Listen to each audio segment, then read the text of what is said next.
Welcome back, crew. We are diving into session 11 of Occupation.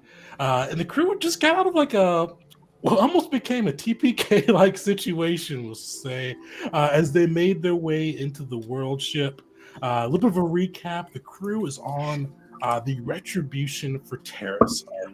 After the Yuzon Vong came and invaded Taris and stole it from the Mandalorians, and Vars unfortunately was unable to win it back during his downtime after a failed and re-invasion of the planet. Mandalore the Exalted felt that the Yuzon Vong deserved to know what it was like to lose something. His scouts had found three world ships in an unoccupied sector with minimal defenses. And while the Mandalorian war effort or fleet had suffered significant losses with the Taris invasion and failed re-invasion, he decided to dedicate some resources to it. And rather than move in with a large fleet and incur more losses to the Mandalorians, he decided to do something that only Mandalorians would do. He divided and made three teams and decided to attack the world ships without their own ships, moving through space just in their Beskar garb or spacesuits in some cases. And with that, he wanted to recruit Vars and the new Tafanda station that had been kind of making waves across the galaxy. Bringing Vars in, he kind of went over the plan, sneaking these three groups through asteroid field, past the living defenses of the world ship's exterior, and into the world ship itself, where the group would have 2 hours to make their way to the core of the world ship and set a pretty nasty beradium explosive that he gave to them to basically crack their world and let them know what it feels like to not be able to defend their own. With that, the group decided to kind of double dip here and reach out to the Zerka, who had a scientist that was interested in kind of learning more and getting more samples from the Yuzon Vong, their creatures, their technology, everything kind of about them to really start mapping out their capabilities.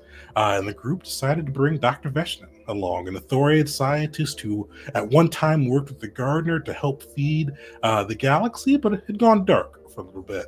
And Dr. Veshnin joined the crew and made his way with them into the world ship.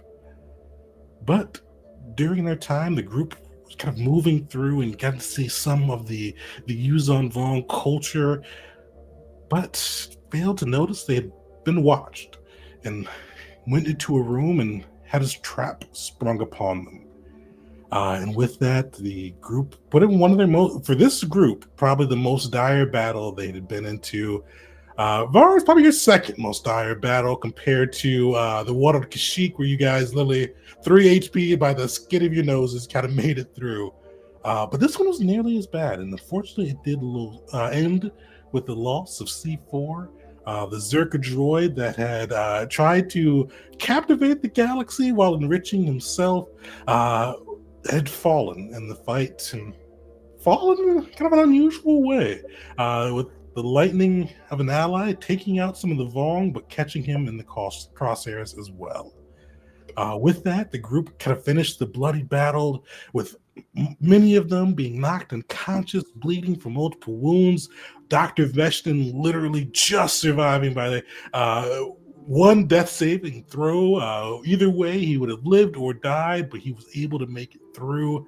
And the group was battered, bloodied, and as they're trying to plot what happened next, they saw a panel next to the door open and a figure emerge. And this figure, Malachi recognized initially, kind of through the void that he could see, the void outline the force, that this figure had 6 fingers on one of his hands, marking him as a shaper. But the thing that Malachi probably can't see, but the rest can see, is that this guy, he is fairly deformed. The hand that has 6 fingers on it, it looks like it's actively decaying. You see that a lot of his tattoos and kind of the intricate swirls of the Shaper class are still there, but a lot of the kind of adornments, the enhancements, the biotech that they bond themselves to with him look like it is dead or dying.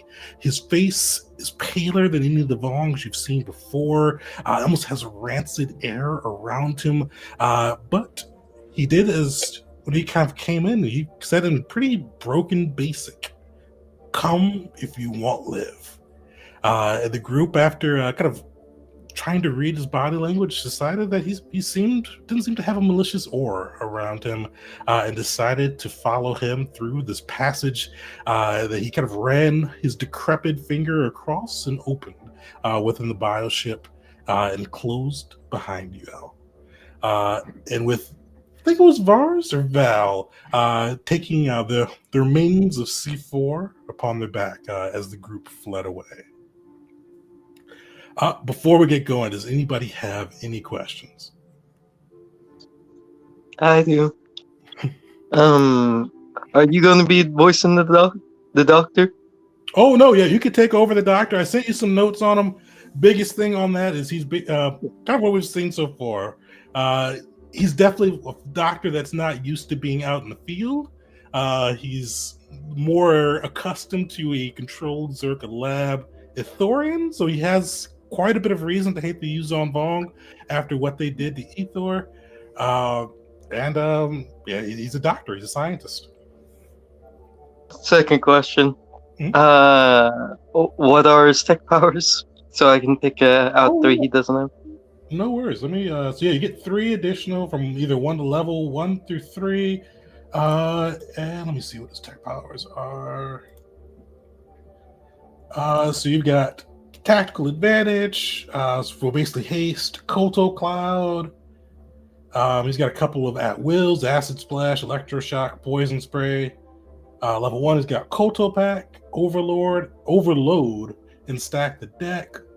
Level 2, he's got Mirror Image, Shocking Ray, Electromesh. And then you can add 3 more. All right. Thank you. No problem. But yeah, you guys, as you kind of see the door close behind you, you're almost in this almost like a service way within the world ship.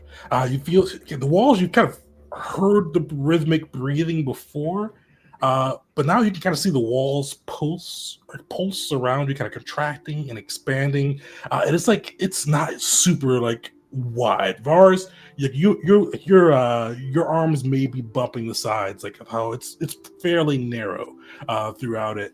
But you do see this Vong with kind of this decrepit air. You see him kind of quickly running through the passage, kind of looking back, go, hurry, can't be caught.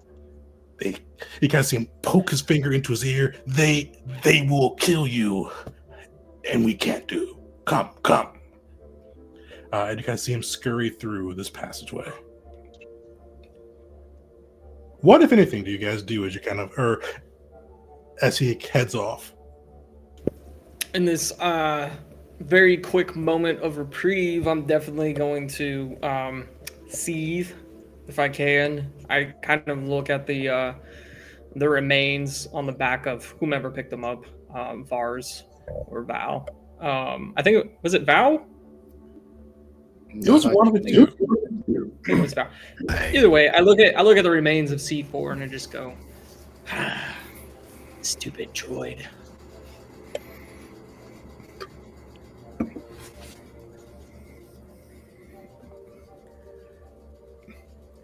Yeah, it's the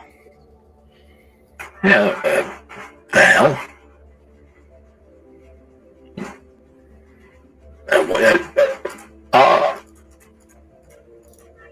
Obviously keeping pace with trying to keep pace with the little shriveled Vong.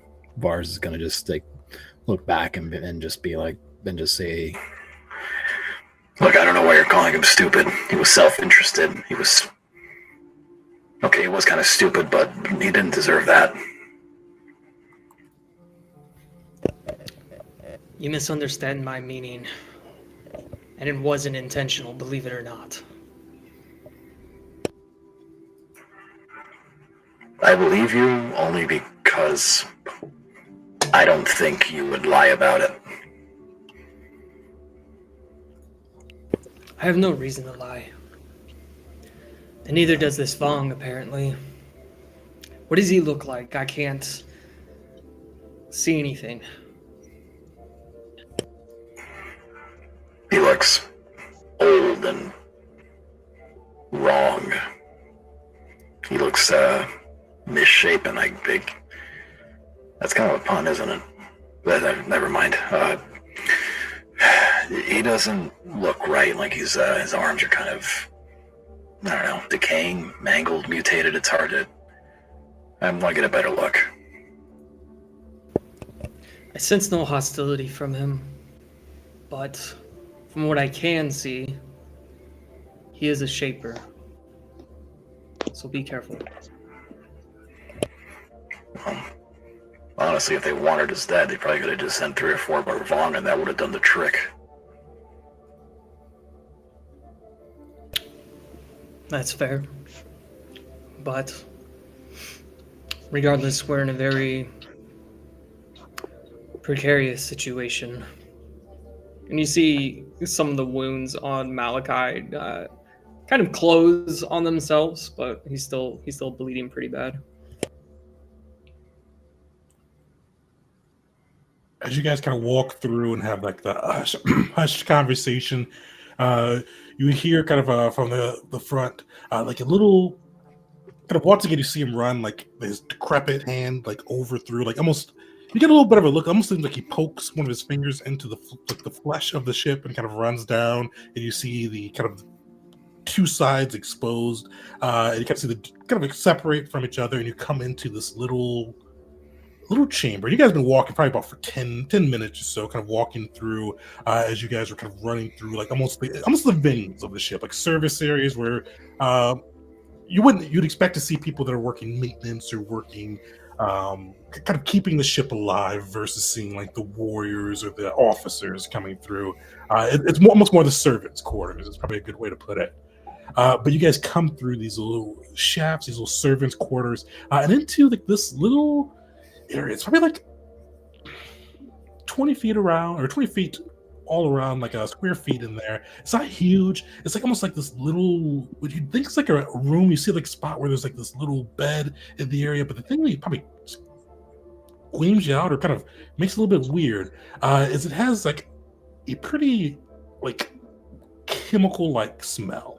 Like it smells like you'd think like bleach or ammonia, chlorine. Just kind of has a real strong like just not industrial, but just chemically smell to it as you guys come through, and you see kind of around. It looks like for the scientist, or there's really no scientist with you guys, but it looks like a laboratory almost, but a makeshift. I don't have funds. This is all I can do type of laboratory. Even with you guys right now understanding the Vong technology, this doesn't look like shape. And for VARs especially, you've seen a Shaper's like lab before pretty well in Kashyyyk, where it was organized, didn't have this crazy smell. You could definitely see like the organisms like running it were top of the line. This is clearly not that. And he kind of runs in. He like gestures for you. Go quick. We need to close. Go quick. If everybody comes in, he will shut the door behind him. Veshnin will be taking notes on the laboratory.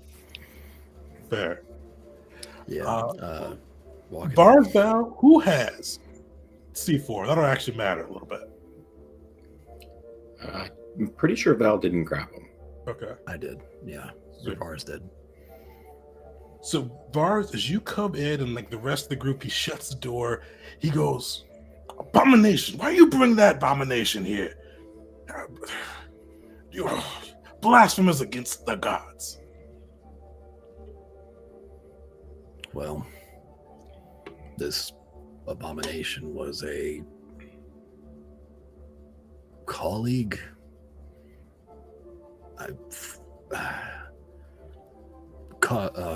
Abomination, think. Also warrior. You see him spit at that and go, "Abomination can't be a warrior. Need soul be warrior. Your galaxy does not know the true way."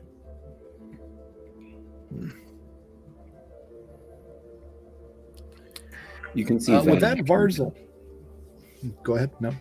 Oh, as you're saying that, you can actually see like Val like nodding. He's like, yes, Val understands. Finally, someone understands Val. You actually do see as you say your name is Val. He does kind of look you over and just give you kind of a small nod. Heard of your fights. Some honor you have. He'll actually genuinely kind of give like a little half bow, like a little nod to that. And with, I guess, since it obviously is an affront to their host, for lack of a better word, Vars will try to shove most of the remains of C4 into it. I mean, he really just, I don't know if he would have grabbed the whole body, but he definitely would have tried to grab the head. If that makes sense. That does make sense, and probably easier for you to carry and all that too. Yeah, because I mean, I figured it's a combat situation, and I can preserve the brain, maybe. I don't know, droids. But if it's that, Vars will put the abomination's part into his pack and say, and just gesture. Abomination's gone. Don't need to look at the abomination any further. Your kind doesn't understand. Living. You kind of see him like he pokes into his ear again, like kind of pushing hard. Living. I kind of see him pause and is like kind of like he's thinking almost maybe. And he goes, living organisms, things with soul. That's how you progress. Soulless machines will destroy you.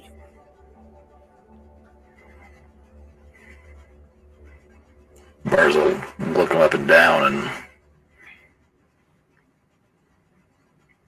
you don't look so good for a living being. Everybody give me an insight check at that. Everybody that's proficient with insight, give me an insight check with that. I think Vars is proficient, but oh yeah, hey, look at that. Oh, let me check for Dr. Vish. I don't know if he does have it or not. So he does not have insight. So sweet. So Vars, you can see you see he takes offense. Like you see kind of his jaw tightens. Malachi, you can kind of see the way he positions his body. Like before he kind of tightened his jaw and kind of lifted up his head. You kind of see like he looks down. You kind of see he shrunk for just a millisecond. He kind of shrunk himself down. You kind of put together. It feels like a little bit of shame there. Like not like worry, not like fear. Like you guys have probably all come across people with kind of life-threatening wounds or illnesses from their time on the battlefield. He doesn't look like he's fearing death or fearing kind of what's going on with his body. He looks deeply ashamed for just that moment before he kind of lifts his head up and goes, I'm fine. Why are you here?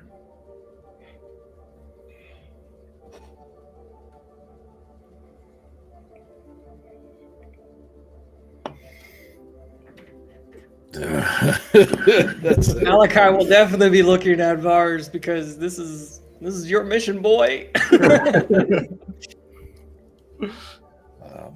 I mean, I'm happy to put this guy in his place. Well, could Dr. Veshlin cut in real fast? Go for it. yeah. To collect and observe samples of the Yuuzhan Vong civilian fauna. Civilian farmer? Fauna. Oh, fauna. Okay, I was like, all right, that makes more sense. You see, like, as you say fauna, like, you see him, like, pause for a moment, digging deep into his ear. He goes, Organisms. organisms. You want Vong organisms. You break in here for that? Not exclusively. Before this conversation continues, I do have one question. And it's kind of urgent. How safe are we here, and for how long? You're safe here at least a few hours. Warriors don't search down in the bowels. I think the more important. Well, I'm sorry. Please continue. I said, this is where I live now. And Malachi will, as he says that and listens to the answer, he kind of paces in the room, and he'll use another seethe to recover. I'm just finding my opportunities here. I think the more important question is, why help us?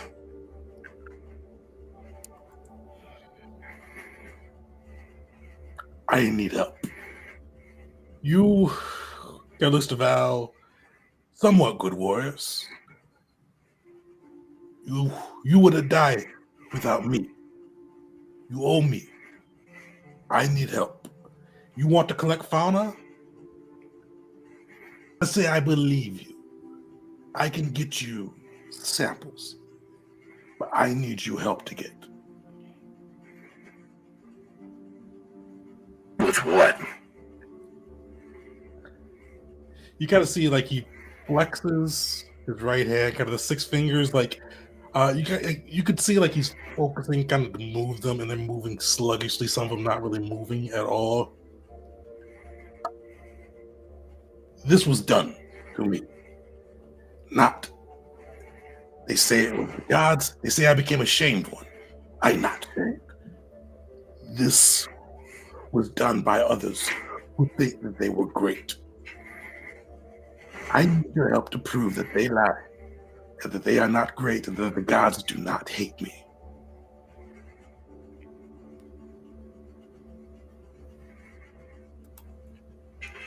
Are the people who did this to you on this vessel? They are on this vessel. I used to be, you can see he tries to flex his hands again. I used to be a great shaper. Build, or bring into being miraculous creations chosen by the gods. But boss did a bad job. He made a creature that did not work. And that creature did not do what it was supposed to do. He blamed it on me. I spoke out. I tried to kill the notes. But before I could, I feared he poisoned me and make it look like I shamed one. But as I said, I am no shamed one. The gods still love me.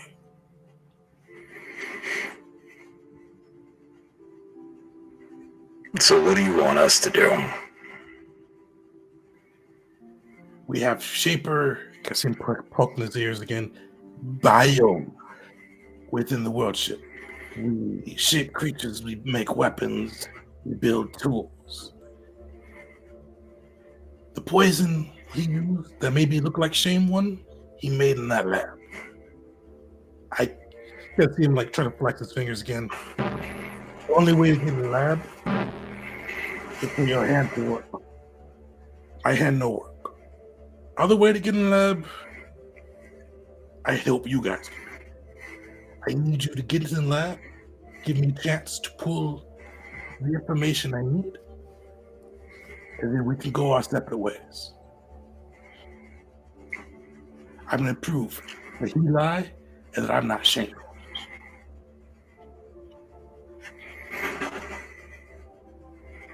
Dr. Vesnin would like a group huddle, like a very quick,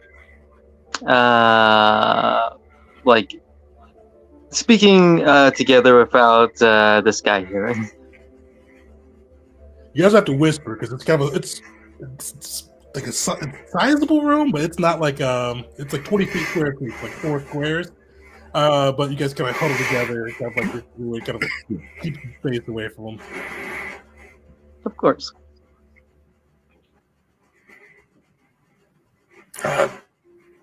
Just a moment. What do we call you? You see, like he like kind of grimaces and he goes, "Vralik Val. You can call me Vralik Val." Valid Val. Alright. Just a moment. Vars will then turn to that group huddle. All right. So, who wants to break it to him that we're just gonna kill everybody anyway? I think that would be a bad thing to say. Maybe we shouldn't tell him we're going to commit mass genocide and with him involved. Yeah, He says he needs help. I thought he needed help. This is true. We have a bit of a bitter look. However, I do see an opportunity here in which we could potentially help him and take him with us without reviewing anything until we have to. And in the event that he has a problem with that, doesn't matter. How strong does he look? I mean, he does look decayed. Doesn't seem like he's got a warrior's build.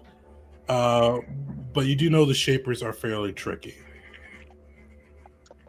As much as I would like to disagree, the opportunity at him to possibly gain a Shaper is something that is far too great for Zerka to pass up, and I suspect for the Fonda Station as well. I do wonder if we help him take out the Shaper or Shapers that he's against that are on this ship. If we help him remove them, will he be the sole leader of this ship? And at that point, maybe we can take this world ship, spare this world ship for other reasons. The research and the data, looking towards the doctor, that this ship will provide if we keep it intact. And I'll be looking at Vars when I say that too, because I know that the whole point of this is to blow up this ship. And we'll have to explain this to Mandalore too. The reasoning. Roll a lore check with that. Everybody can make this one too. I highly doubt he would be the sole leader. There would most definitely be some kind of military leader or a head of security, I suspect. And not to mention the statue we saw in the park, or suspected park. Vars, this fits well. You pick up on this. So he's called himself the Shamed One, and he has like the deformities you see kind of mirror some of the deformities you saw in that camp on the unnamed planet, where they were doing like the most menial of labor tasks. Like those used on Vong, they're smaller, shorter, kind of. They were kind of the ones digging ditches, the ones moving bricks and blocks. With that too, and you kind of a little bit of intelligence you guys been able to gather on the field too. You realize the Shamed One is pretty close to their slave class. So he was. If they think that he's shamed by the gods, he's really not going to have any authority over anybody anymore. But if one of those stages, the 22 I'll give you as well, if he could prove that his malformities weren't caused by being cursed, but were caused by a Shaper in a lab, it's something that could destabilize. So, real quick, Val probably shouldn't be part of this conversation. So, Val's actually going to be talking to the Shaper at this point instead of huddling with the group. Yeah, you don't want Val to. Well, it's a little bit too honorable for all that. Something I should mention, I don't know how Val would react to it, but Valak Val has Val in his name twice. I don't know if he would react to that. Like, oh yes, another Val. Or if it wouldn't even be on his radar. It would be on his radar on that one. But so Val is kind of talking to the Shaper. Like he's still broken basic, but he does seem to kind of measure of acknowledgement, we'll say. Not quite respect yet, but acknowledgement. He kind of go, you fight with no abominations. None of the, you kind of seem like kind of do the blaster motion and then push in his ear. Blast stars. You fight with a weapon, not living, but unhonorable. Close to honorable. Yes, Val does have honor. Val does not use magic or tricks. Val fights with his blade. But Val did not know you are an honored one who crafts such blades for your people. Val has much respect and honor for those men. I cannot believe that you would be disgraced amongst your people after creating such weapons that they then turn around and wield to gain honor. You see, like, he with that, actually give me a persuasion roll with advantage on that one. Just ticking all the right boxes. Oh, All right. I swear I saw a 20 on the screen. Oh, that's rough. Yeah, you see, like, he kind of nods along. He goes, I crafted great weapons. Yes. They all believe the leader. They all believe I cursed. No one stood up for me. Now I'm shameful, lower than low. But if you help me, I can get you anywhere on the station you need to go. I just need to be able to bring out the cortex and show that he made this poison in our lab, and I can show the others that I'm not ashamed, that the gods didn't choose me to fall. He chose me to fall, and he broke a true heresy to do so. Val does not understand the gods, but Val does understand your cause, and Val shall help you. My comrades, they lack honor. They do not understand that what true honor is. Although Vars is a honorable fighter, he is just misguided. The other two, no honor.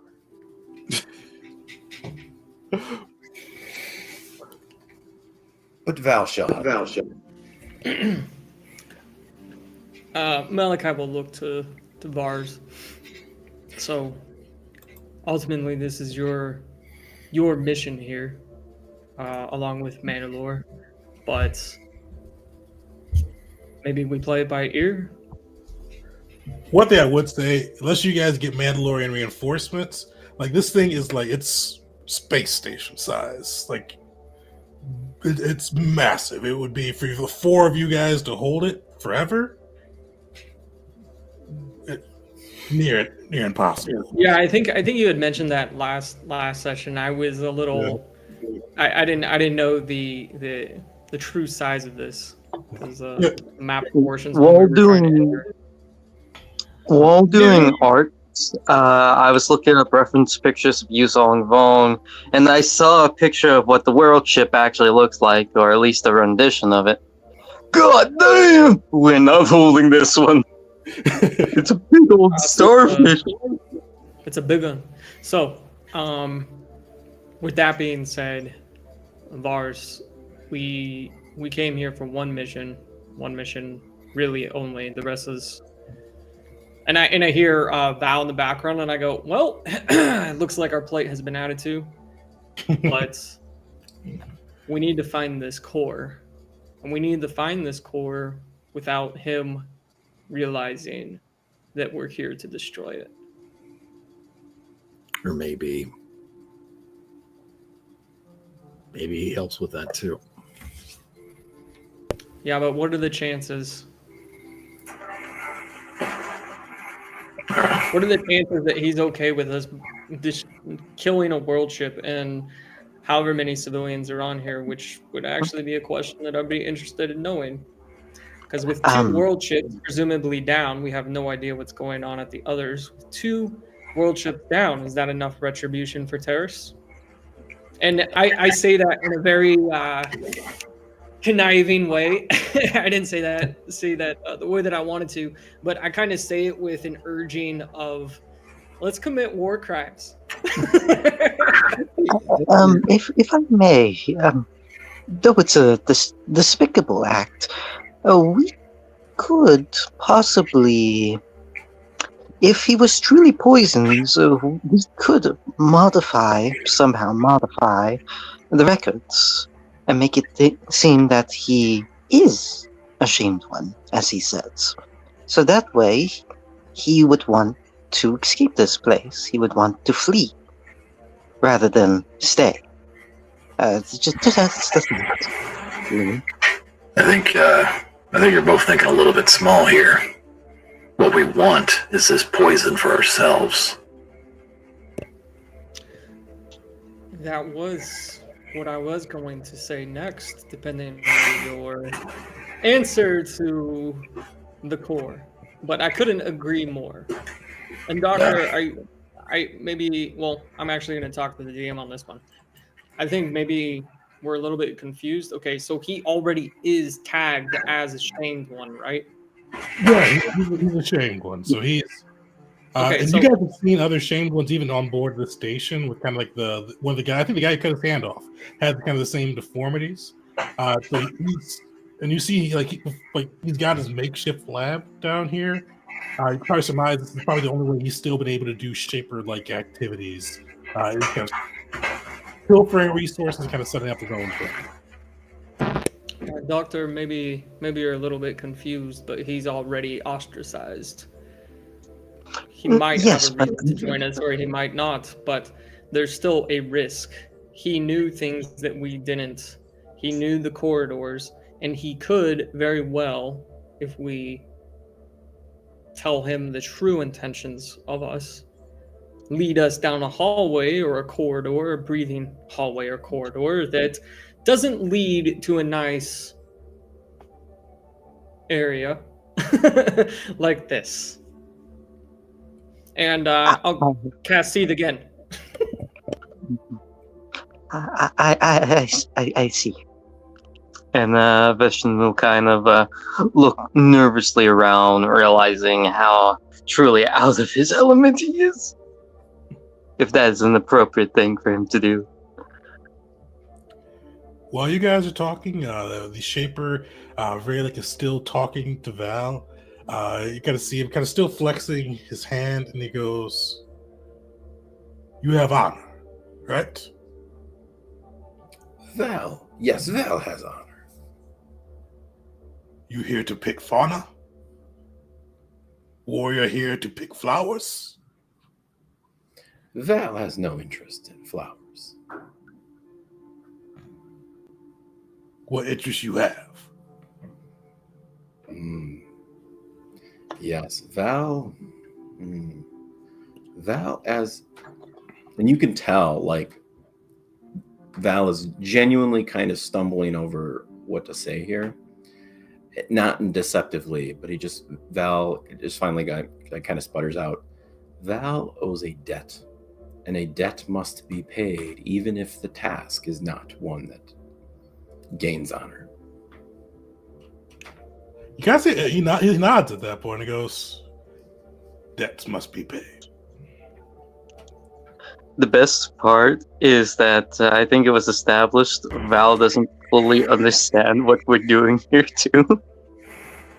Oh yeah, I feel like you did tell him the whole plan, didn't they? Or something like. They told him the whole plan. That it was a struggle. Yeah, they didn't. Yeah. The hell with this.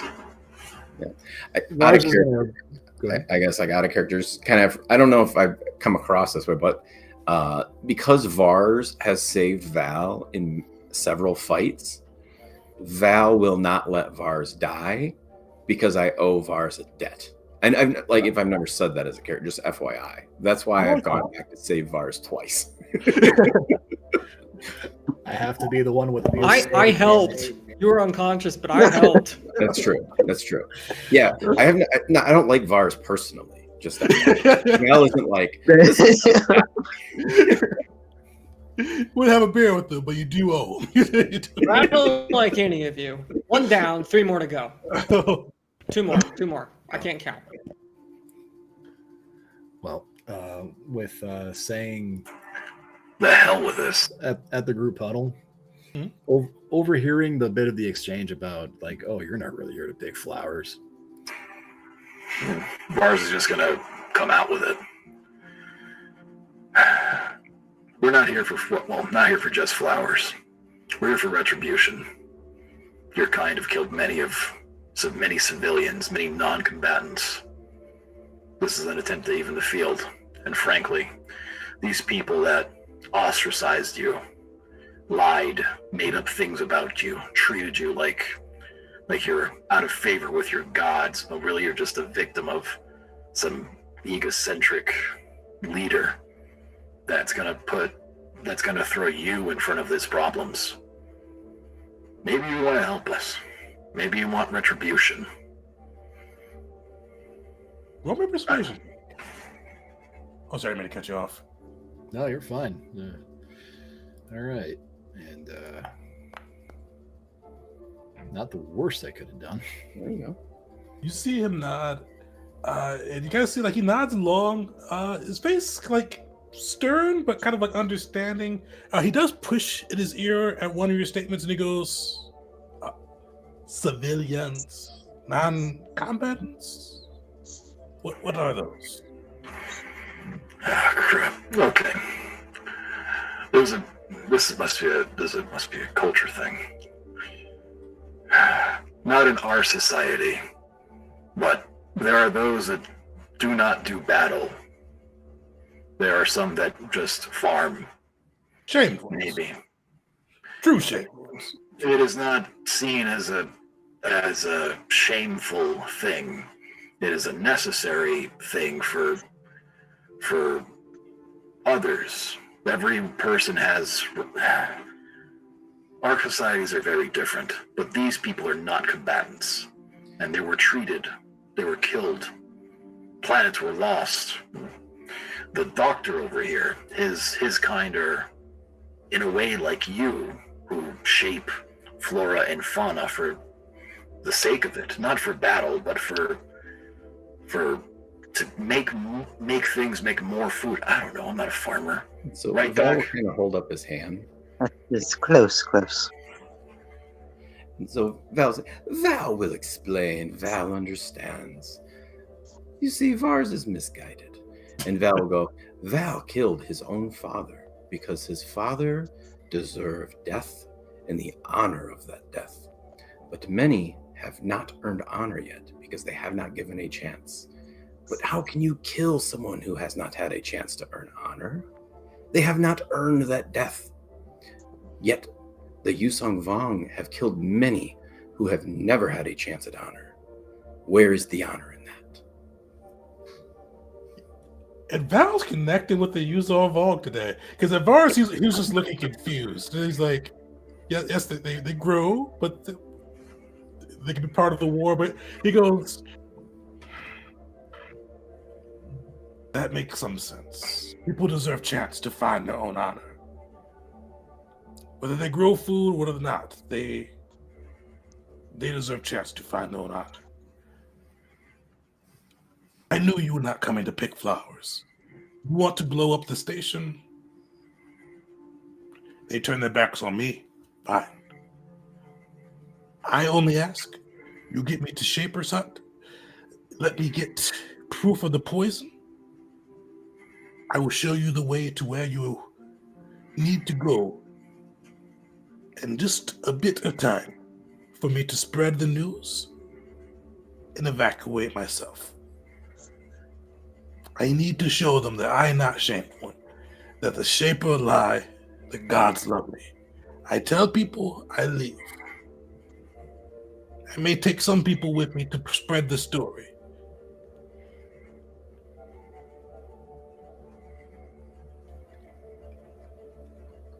Malachi is very surprised at the turn of events, and again, just looks to Vars. Where will you go? If this ship is blown to nothing and somehow you're the only Vong to make it out with a select few, that would cast renewed suspicion on you. Then you would not be just a shamed one, but possibly, I don't. A traitor? Yeah, that. Yeah. I have a suggestion. We will give you some of our abomination technology. Now, granted, this is only in a just in case scenario, Shaper. But this, I in the tell you, event, the gods love me. You told me to use abominations that go against their word. Val is right. You have no honor. The Sith, he spits again. Yeah, I think. I'm trying to look out for your best interests, Shaper. And he'll take his mask off at this point. There is nothing that any Shaper has done to me that has been great so far. You see, But I'm willing to give you oh, go ahead. I'm willing to give you the chance at two options. If one doesn't work out, you still have the other option. Now hear me out, Shaper. We will give you communication ability to reach out to us. We will help you escape. And in the event that you escape and they call you traitor and they do not accept you and they question how the gods view you, perhaps you will have a place among us and we can keep you safe and you can help us seek greater retribution than, say, this world ship. And seek that honor that you so desire. And I'll look over at Val when I say this. Putting my mask back on. And seething. And if I may, as it were, if you were to transfer to me some of the specifications of what you would need for a lab, perhaps I could pull some strings and you would not need to touch any bit of heretical abomination technology. There's a chance that Zerka, with my own expertise and the expertise of some of my peers, could keep things organic. Organisms with, as you say, souls. Yeah, Malachi, you got a pretty good read on him earlier when he kind of felt the shame. He went through three emotions pretty quickly as you guys kind of pitched your spiel to him. You took off your mask. Curiosity quickly to kind of like a curiosity makes it almost like a doctor's examination. You guys saw like a smirk kind of appear on his face as he saw the results of kind of the Shaper's work. Quickly followed by anger as you offered him abominations. He worked for the enemy. He turned his back completely on his people to true disbelief. As C4, Dr. Veshnin kind of offered the lab. He shakes his head. He goes, I want to prove I'm not shamed. If I die to die, I meet the gods knowing that I did what I need to do to prove that they still love me. I will not desecrate myself in truth by touching your blasphemies or working for you as the enemy. We work together because I save you and I need you. You help me, I help you. After that, we go our own ways. I prove that sometimes the Shapers lie and that they can shame those who are not truly shamed. I'll spread that, but that is all I will do. It is your choice, Shaper, and I can respect it. All right. Well, I'm going to want to go into an in-depth conversation with you about the Vong. This is an opportunity for us. We know some of your people, but I need to better understand you.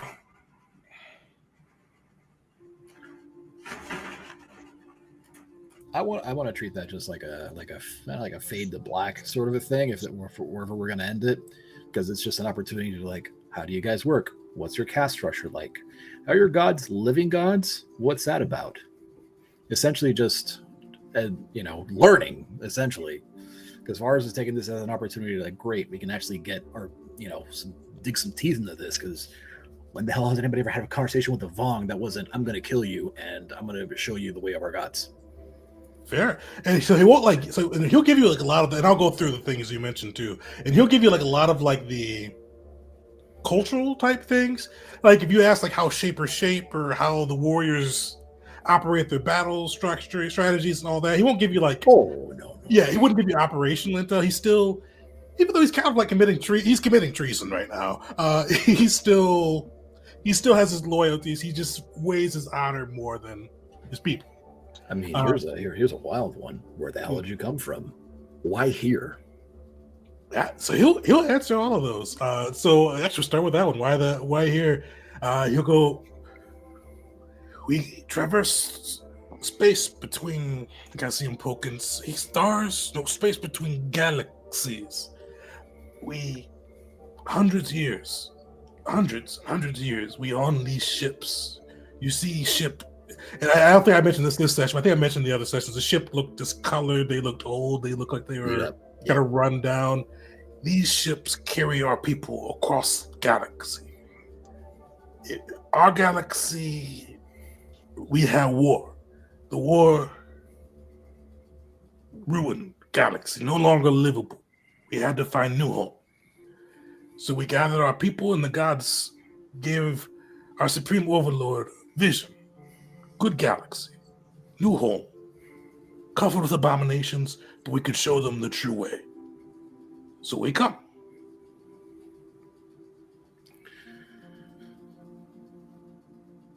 Okay.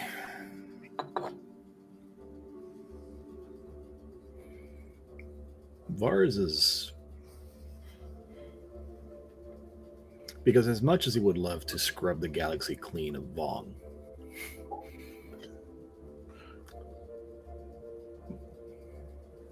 nah, never mind. That's. I wouldn't ask that. I want to ask that as a player, but Vars. I'm curious. What are you thinking? Oh no! Like, would there ever be any sort of compromise? But I think Vars already. I think I already know the answer, and I don't think Vars cares to hear it. Yeah, you know the answer on that one. The other questions you asked, you said the gods, and what was the first one? Like their caste structure, it's a long list. Like we're safe for a few hours. Well, you guys have 2 hours before your mission needs to be done, but you get an hour. You can definitely take a short rest, get that hour in, and he'd talk with you through the short rest. Yeah. It's just an opportunity to learn because this is itself a resource. Like I don't know. That's the way I see it. Again, he'll give you like a lot. So the caste structure is pretty. Like he'll break down the caste structure for you. So the shamed ones, slaves, shamed ones, and then it's kind of like a weird structure after that, with kind of the caste jockeying for power. You've got the warrior caste, who usually see a lot of favor because they're doing the big things. The shaper caste can sometimes be on top with the creations they can make and how they can shape the world. The priest class are the kind of conduits to the gods. They could use that. These are like almost like they're jockeying for power. Oh, and then the attendant class, which is like their spies. It's a weird mix of their spies as well as their administrators. It's almost like they're politicians mixed with spies. And like all four of them are usually jockeying for power. But one thing, I think I gave you guys a hint of this last time too, but he hasn't made his way to the galaxy yet or made his presence there on the galaxy. But there's a supreme overlord that's above all the classes that they all are kind of led by. That shadow government we keep hearing about. Ooh, spooky. Okay. So that caste structure, not that. I don't know. I feel like there'd be so much like again, this is for help for the doctor's sake too. Veshalin's writing all of this down. He's taking a bunch of notes on this. Lifespans, is it like again, Vars is also just trying to understand his enemy. How long does it take a Vaughn to reach maturity, for example? Just this is I'd hate, honestly, I would probably take up the rest of the stream if you let me keep going, so I'm going to shut up. I mean, it's hard. Yeah, he's for anything that's not like tactically advantage, because and what I should say too, like when he's talking to you about this, he's almost preaching. at you about it. Like he's definitely giving you the information, but he's almost like he's trying to convert you a little bit, or not even convert you, but kind of show you the folly of your way. Like he's definitely giving you kind of the Yuzon Vong. Or people like to do this and that, unlike some other. Exactly. Yeah, I get the tone. All right. So just assume that Vars pumps this guy for a crap load of information, and whatever benefit that might confer, Yahoo. If nothing, then just for the sake of RP, because this is Vars is like, oh hell yeah, I wish I had a notepad. Whatever, I can record it. Let's go. Probably a little discreet recording there, but you could definitely get a lot of what he says. He won't tell you the Supreme Overlord's name. He kind of shies away from that. You kind of know one side role necessary. You almost get that he doesn't want to tell you that. You get that, but you also feel like he almost feels unworthy to speak kind of the Supreme Overlord's name in his current position. Understood. Okay. And with that, mechanical question. Just I want to make sure I can roll as many hit dice as I want during a short rest, right? Yeah, you can roll your all 7. Yeah. Okay, cool. Yeah, so it took all 7, but I'm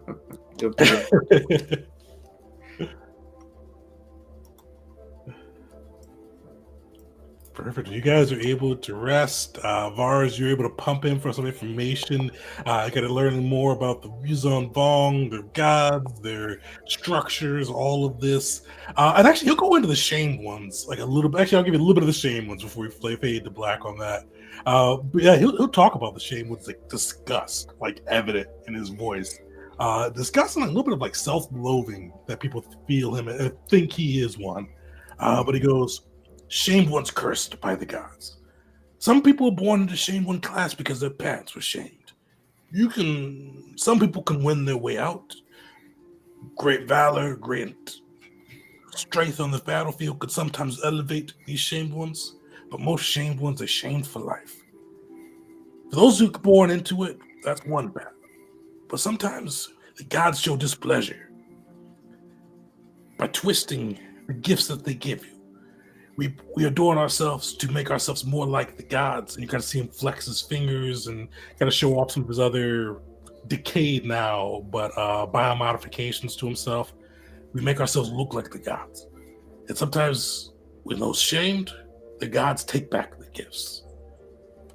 I don't know if this happened to more than me, but this was not the gods. This was the Shaper, covering up their own mistakes and making me shamed so I could not tell.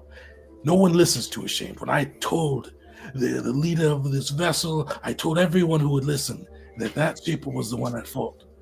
But I was shamed. My words fell on deaf ears. You kind of see him like show like off a pretty like brutal scar across his face. I told the commander in charge of this ship. He took out his staff and cut it across my face and said to leave and stop dishonoring his vessel.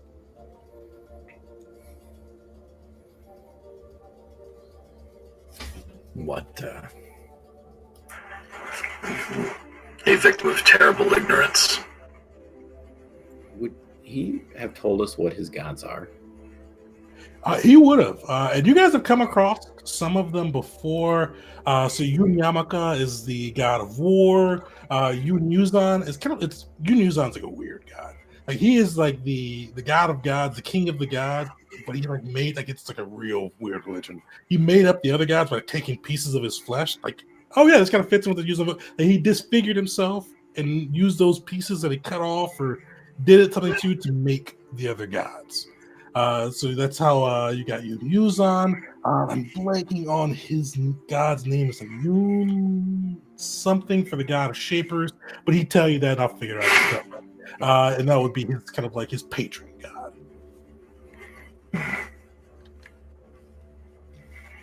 Yeah, there's a lot of different gods. There's like the god of war. There's the god of trickster god. What is her name? Oh, Yun Melchel is the god of shape. The god of lovers. Like there's like 6 or 7 different gods you have in the pantheon. Okay. Well, that's all my hit die. Yeah, you guys are able to rest up. You see, like, as you guys are kind of like finish the conversation and are able to kind of get some rest in, you see him kind of scurrying around the room, gathering a few things. And you see him kind of like go into one of the cupboards and kind of like pull out these like moving oozes, they look like. Pulls out 4 of them. And he goes, "We need to get to Shaper Domain without causing," kind of see him poking his ear again, "conflict. You put these on, maybe people don't know you wrong."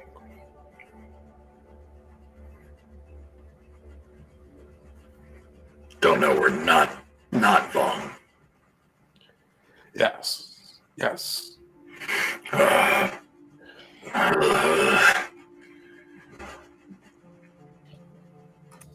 What does this thing look like? Like, it looks like a shifting ooze. Like, it looks like it is kind of like moving through, like it's like it in his hand, like it's definitely alive. It kind of like scurries around, and he kind of like holds it out. So one thing, if you guys do decide to wear this, it would kind of disguise your appearance, kind of looks like a little bit of a disguise kit. But you'd probably have to store your armor and try to redon it when you needed it. So kind of a potential way to potentially get through without causing a stir, but it would leave you without your usual armor. So we're good if we don't wear armor? Yeah, Val's good. So I think this is only a problem for Vars because I think Val is essentially. Yeah, I know. Nope. Oh, Val doesn't wear armor either? Okay. No armor. I wear. I imagine the doctor is not wearing armor either. Let me check. I don't think he is either. But yeah, you guys have some options. You guys come up with something clever too. This is just a plan he's presenting.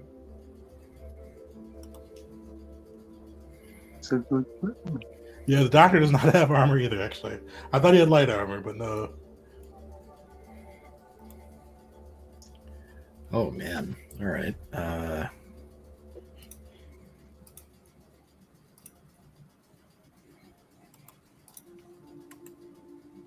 Well, Does this is a mechanics question. Does a helmet still count as armor though? Because I don't think that the helmet gives any sort of AC. I think it's just the actual armor itself, right? yeah, it's when you wear it with other things that you get a bonus to the actual armor itself. I mean, Are it's you not asking the if you wear the helmet too? Yeah, so that would kind of ruin the disguise a bit. So,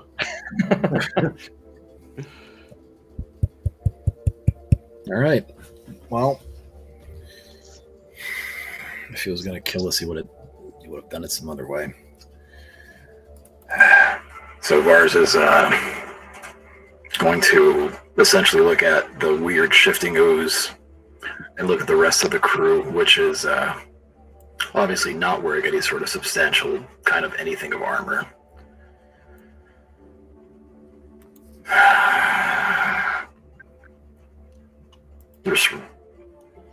All right, fine. The helmet comes off, and he starts taking his time undoing the good amount of prep to do it. Because I forget, how long does it take to don or doff? Does it?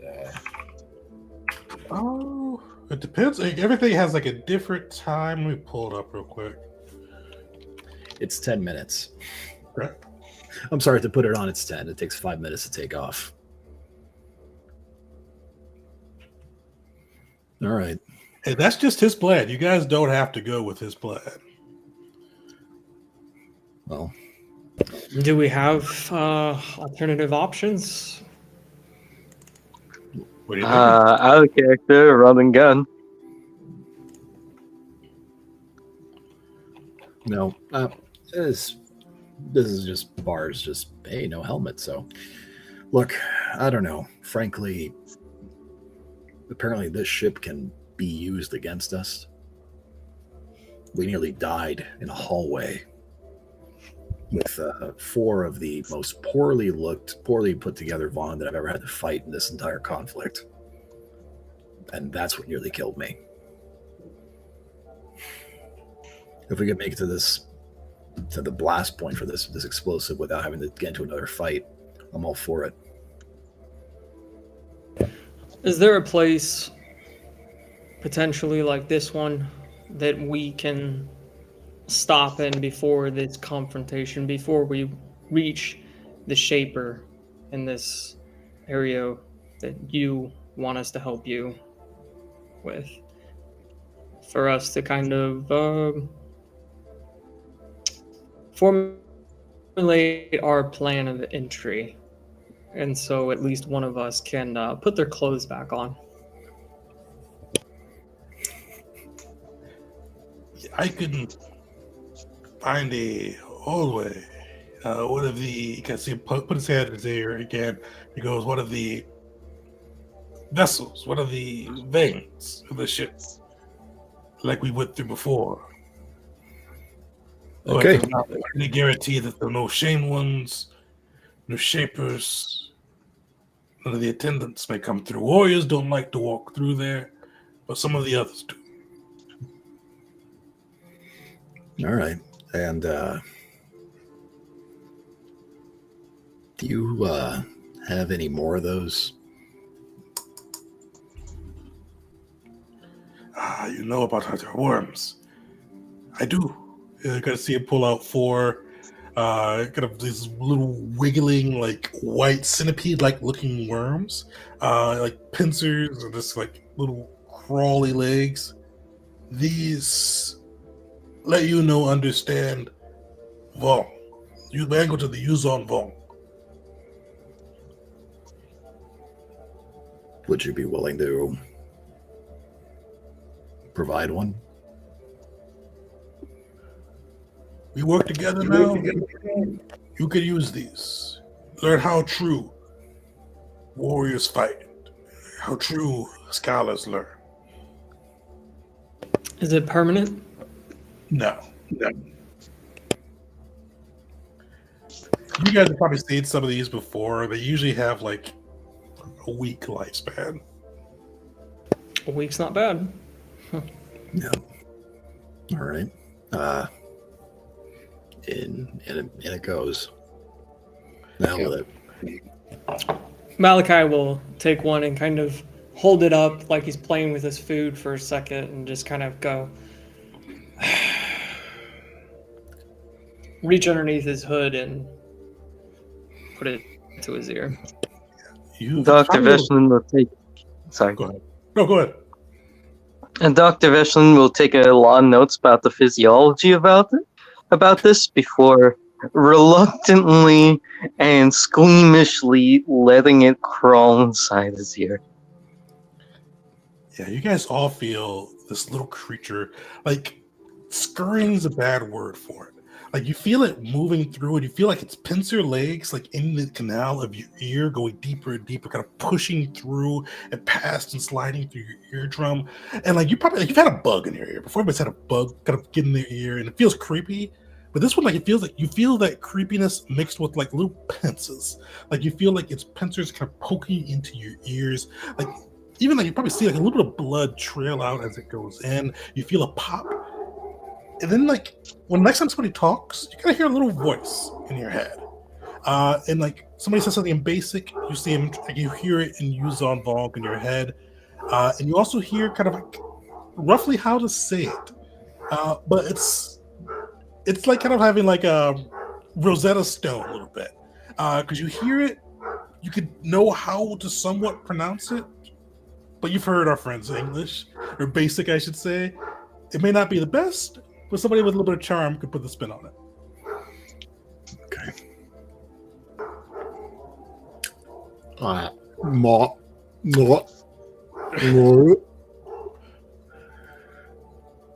I don't know what I expected. Oh God.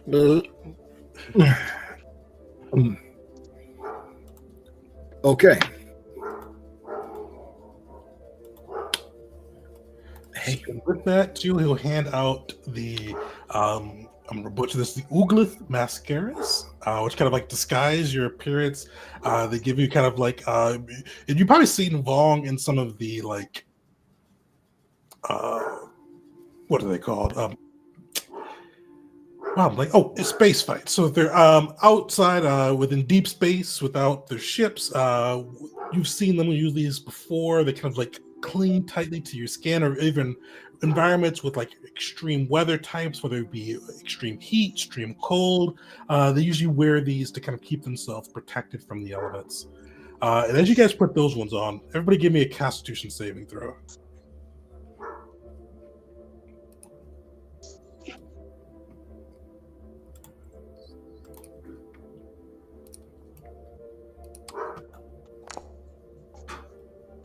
Oh. Let me pull one for your Dr. Mission.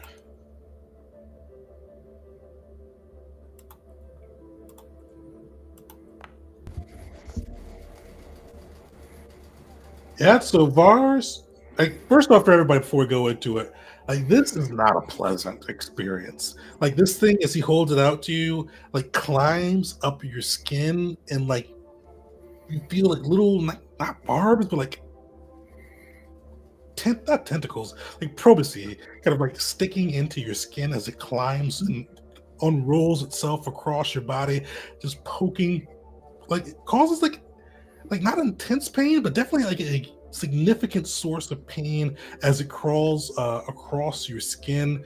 For those who failed, you just take 1d4 kind of kinetic damage as it crawls up. For those who pass, it's just a very unpleasant experience as this thing kind of crawls across you, plugs your pores, and goes across your face. It's just unsettling, unnerving, and unpleasant. I have such a vivid image of what that'd be like starfish feet. You know how they have a ton of those? But like if they had a teeny little barb on the end. Pretty much, yeah. That's what it feels. So Vars is just going to say the word danger. Danger. Evacuate. To kind of hear what it is. To hear what it is in Vong. You hear kind of like it comes through.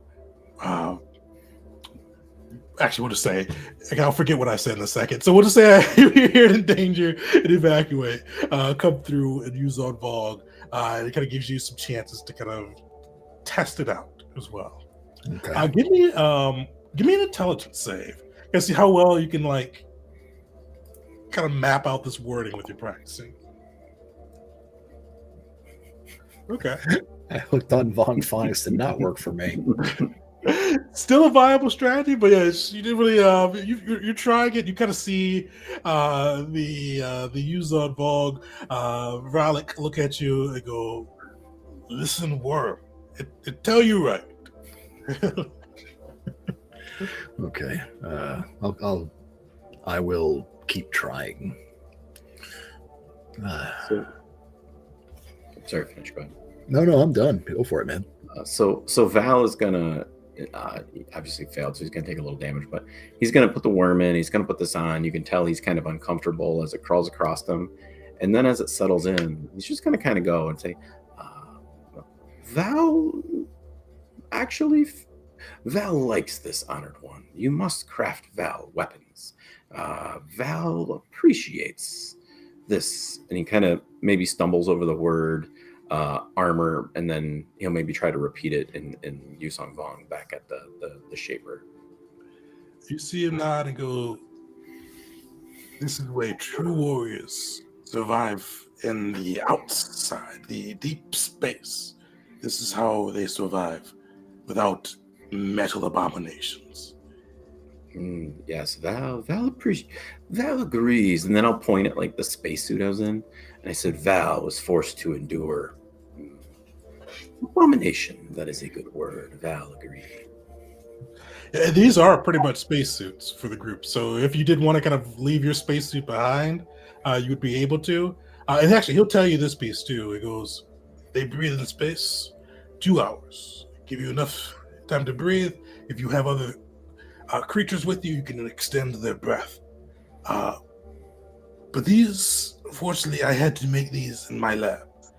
They won't live forever. But if we have time in the Shaper domain, I give you one that you could take home. Your own Uglathmaxka, to show you have honor. And he'll actually nod at that. Val honors you, and I shall wear it and gain honor in honoring you. Okay, there's a lot of words of honor. You get it. You see, he actually nods enthusiastically at all the mentions of honor. Perfect. But yeah, you guys are able to kind of suit up. You've got these things, and once they're on, like they're still like they're uncomfortable in an interesting way. Like when you move around, they feel very fluid. Like they almost do feel like a second skin. But you do feel the barbs in your skin. So it's not like the barbs are inhibiting you in any way, but you know they're there.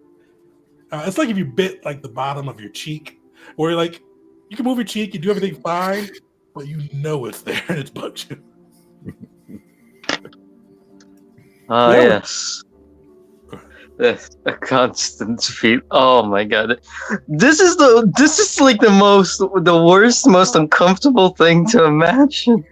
Just this constant bit cheek all over your body. No wonder they embrace pain if this is what they use just to go outside. Yeah. Well, it's like a backwards approach. Yeah, they embrace pain. So rather than just making like biotech that didn't do it this way, they could do it like a regular way. they build to make pain because they feel that pain. And actually, he'll probably repeat it with like constants because he said even the gods feel pain, and pain brings you closer to the gods. Like he would have told you this like multiple times through his kind of conversation with Vars. But with that, you guys are able to suit up, and unless there's anything else you all want to do before leaving, you guys can start your path to the Shaper's domain.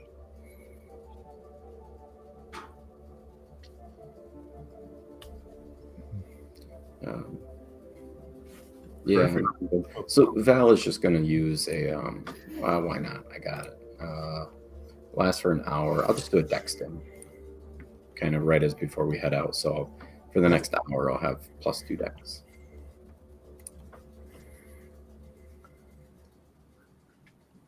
Perfect. Well, we'll take a quick break. So we'll come back 8:45. We'll get into the last half of this session. So everybody make sure to come back in 5 minutes and kind of see how the crew does.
welcome back, everyone, to the second half of session 11 now of Occupation.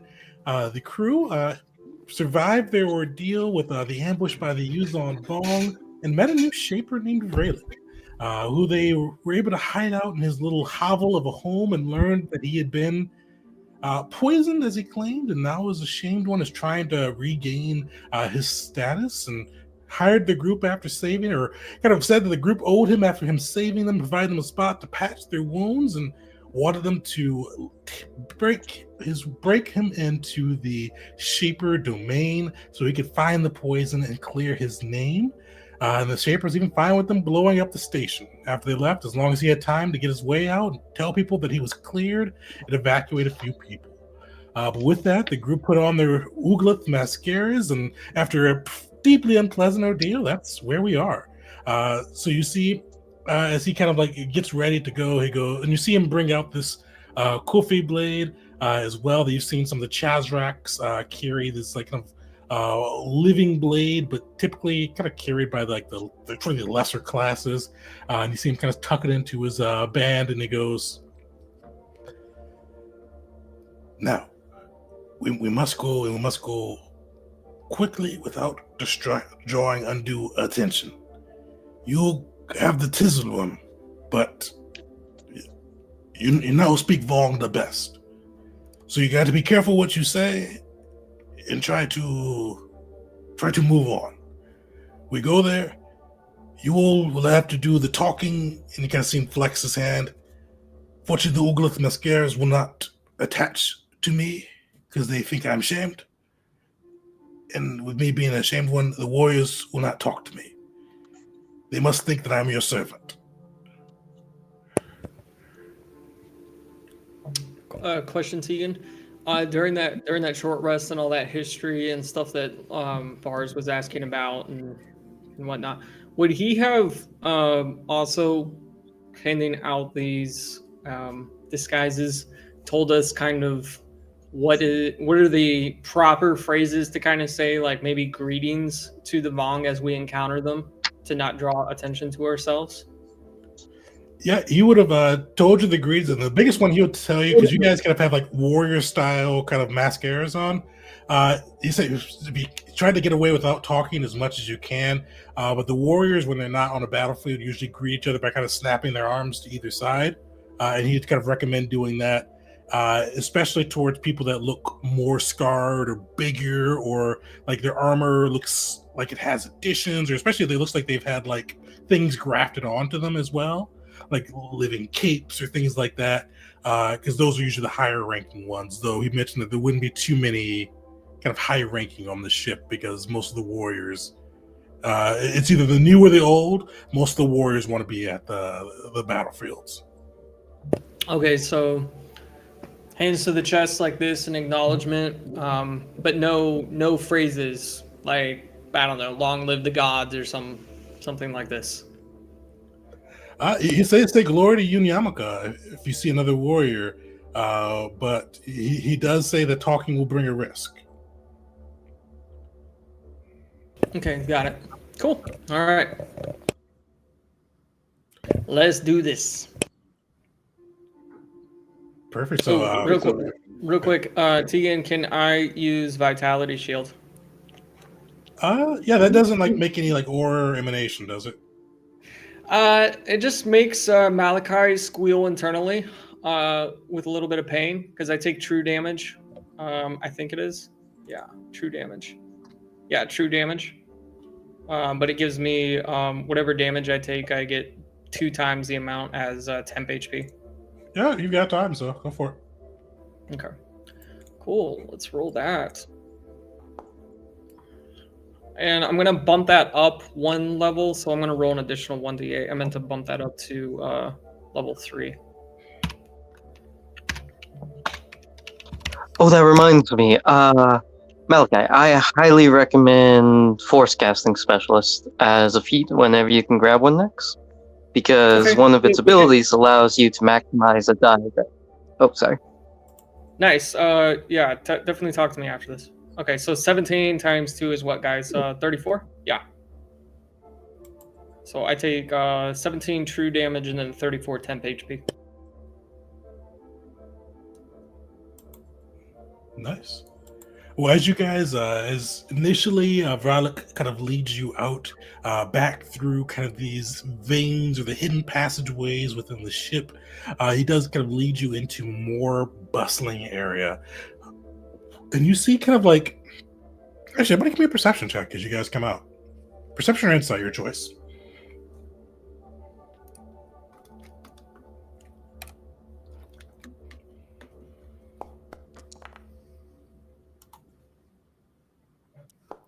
Saving all my good rolls, apparently. Well, you guys used all your bad rolls for like, or your great rolls last time for like inconsequential rolls. Like, so hopefully this is the opposite. Yeah, so Malachi and Vars, you kind of see as you guys look around, like the Vong, you're gonna come out in this busy, like it's more of a thoroughfare throughout the ship.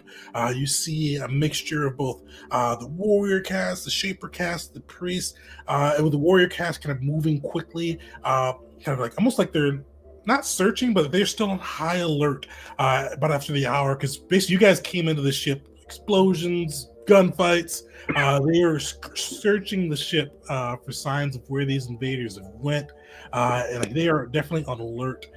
This is a busy thoroughfare, but you do see Vralik kind of pointing down, kind of north in the world ship. He kind of mutters, "We must go this way. Go with confidence. Don't meet eyes, and hopefully we don't have to talk." So Malachi, I guess, would also take point in some way if possible while doing this. But I want to know, with these pieces, can we hear the stuff that they're saying? Do we hear any kind of updates about the other ships potentially being under attack or anything like this? You don't hear anything about the other ships, but you are able to understand the Yuzon Vong, and you do hear kind of intruders not sighted. We found piece of the abomination, but we haven't found the rest. Searching floor by floor, keep an eye out. We need to find where the Vong are, where these intruders are. So I'll turn to Vars and Val. It doesn't seem that they know about the attacks in the other ships. Well, I don't know if that's a good thing or a bad thing, but we got to worry about us right now. That's true. All right. And I'll move forward. All right. So and actually with this, how are you guys kind of moving forward? This is the crowd of Yuzon Vong, kind of moving through shapers, warriors, priests, kind of all towards your destination. You guys just kind of just trying to moving through, or you do anything special, or how are you proceeding?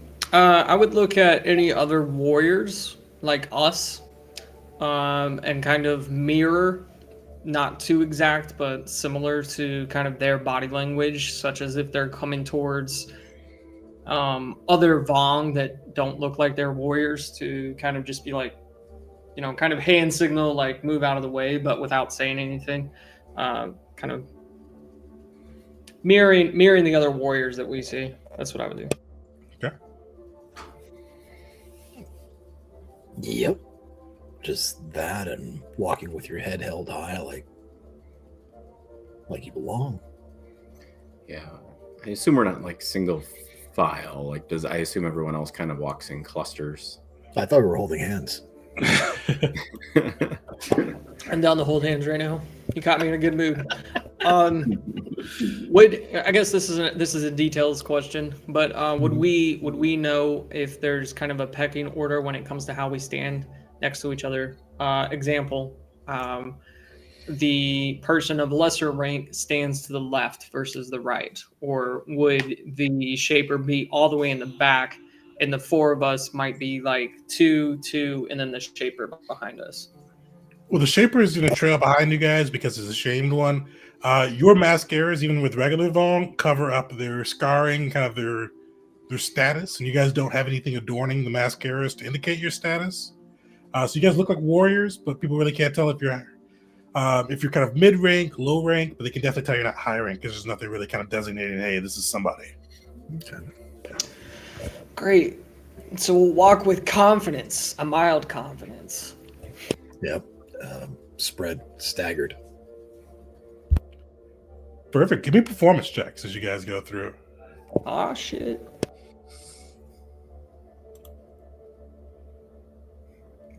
Yeah.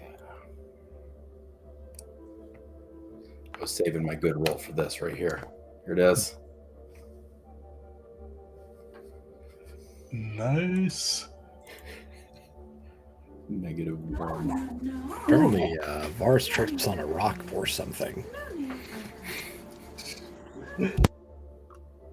Yeah, so you guys kind of maneuver through, and like first few legs, the journey, Val and Malachi kind of adapting pretty well to kind of imitating the Yuzon Vong's kind of style of walk, kind of mirroring kind of the ones that nod or the ones that salute. But Vars kind of struggling, and Dr. Veshnin really kind of struggling as well. Vars, and actually, Vars, I'll let you say, is it kind of being out of your suit, foreign environment? What's kind of tripping up Vars a little bit? He's not used to the weight or lack of. It's weird. It's, like somebody removed your epidermis and replaced it with something that's floaty and white and has like light and has barbs. It's like it's just like, maybe the legs aren't as heavy as he's expecting when he's taking a step, and it's throwing him off. I guess is the best way to describe it. That, and every step I take hurts. Yeah. Yeah. Definitely fair. Yeah. So I know Malachi's in front. You guys are doing 2 by 2. Who's up front with Malachi? Val can be up front with Malachi. Okay. Yeah, so you guys are walking through the hallway. Malachi and Val both kind of excelling well with this. Whether it be the synth being fueled by the pain of the mascara, or Val's just own warrior spirit finding some small taste of kindredness with the Yuzon Vong sense of honor. Both are kind of maneuvering through and not really drawing any attention. But you do see kind of one soldier kind of look kind of cross-eyed at Vars, and then sees Dr. Veshnin, and you see him kind of barreling towards you guys. What do? Keep walking. Actually, since I have Val up front with me, I will mirror whatever Val decides to do, while maintaining kind of the at least semi-perfect adaptation that I've done. But I will see kind of what he's gonna do to take reaction to this.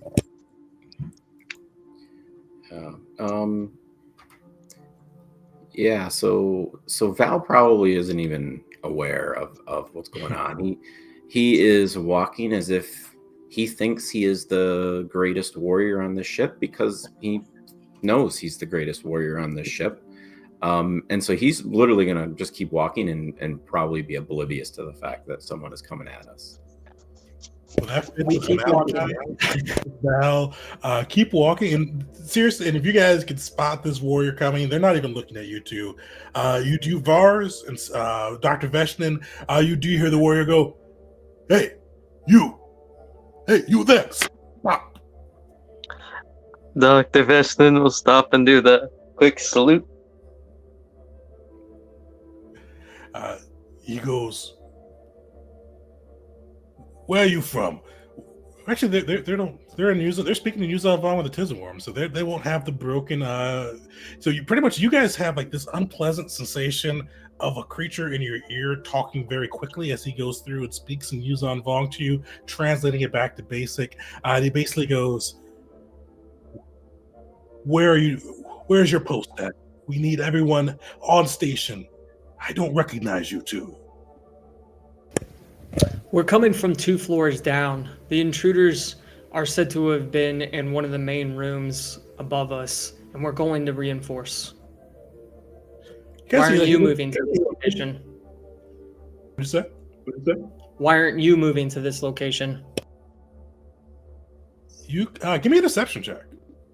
He kind of looked surprised as you kind of stopped and turned around to talk to him as he was talking to the other two.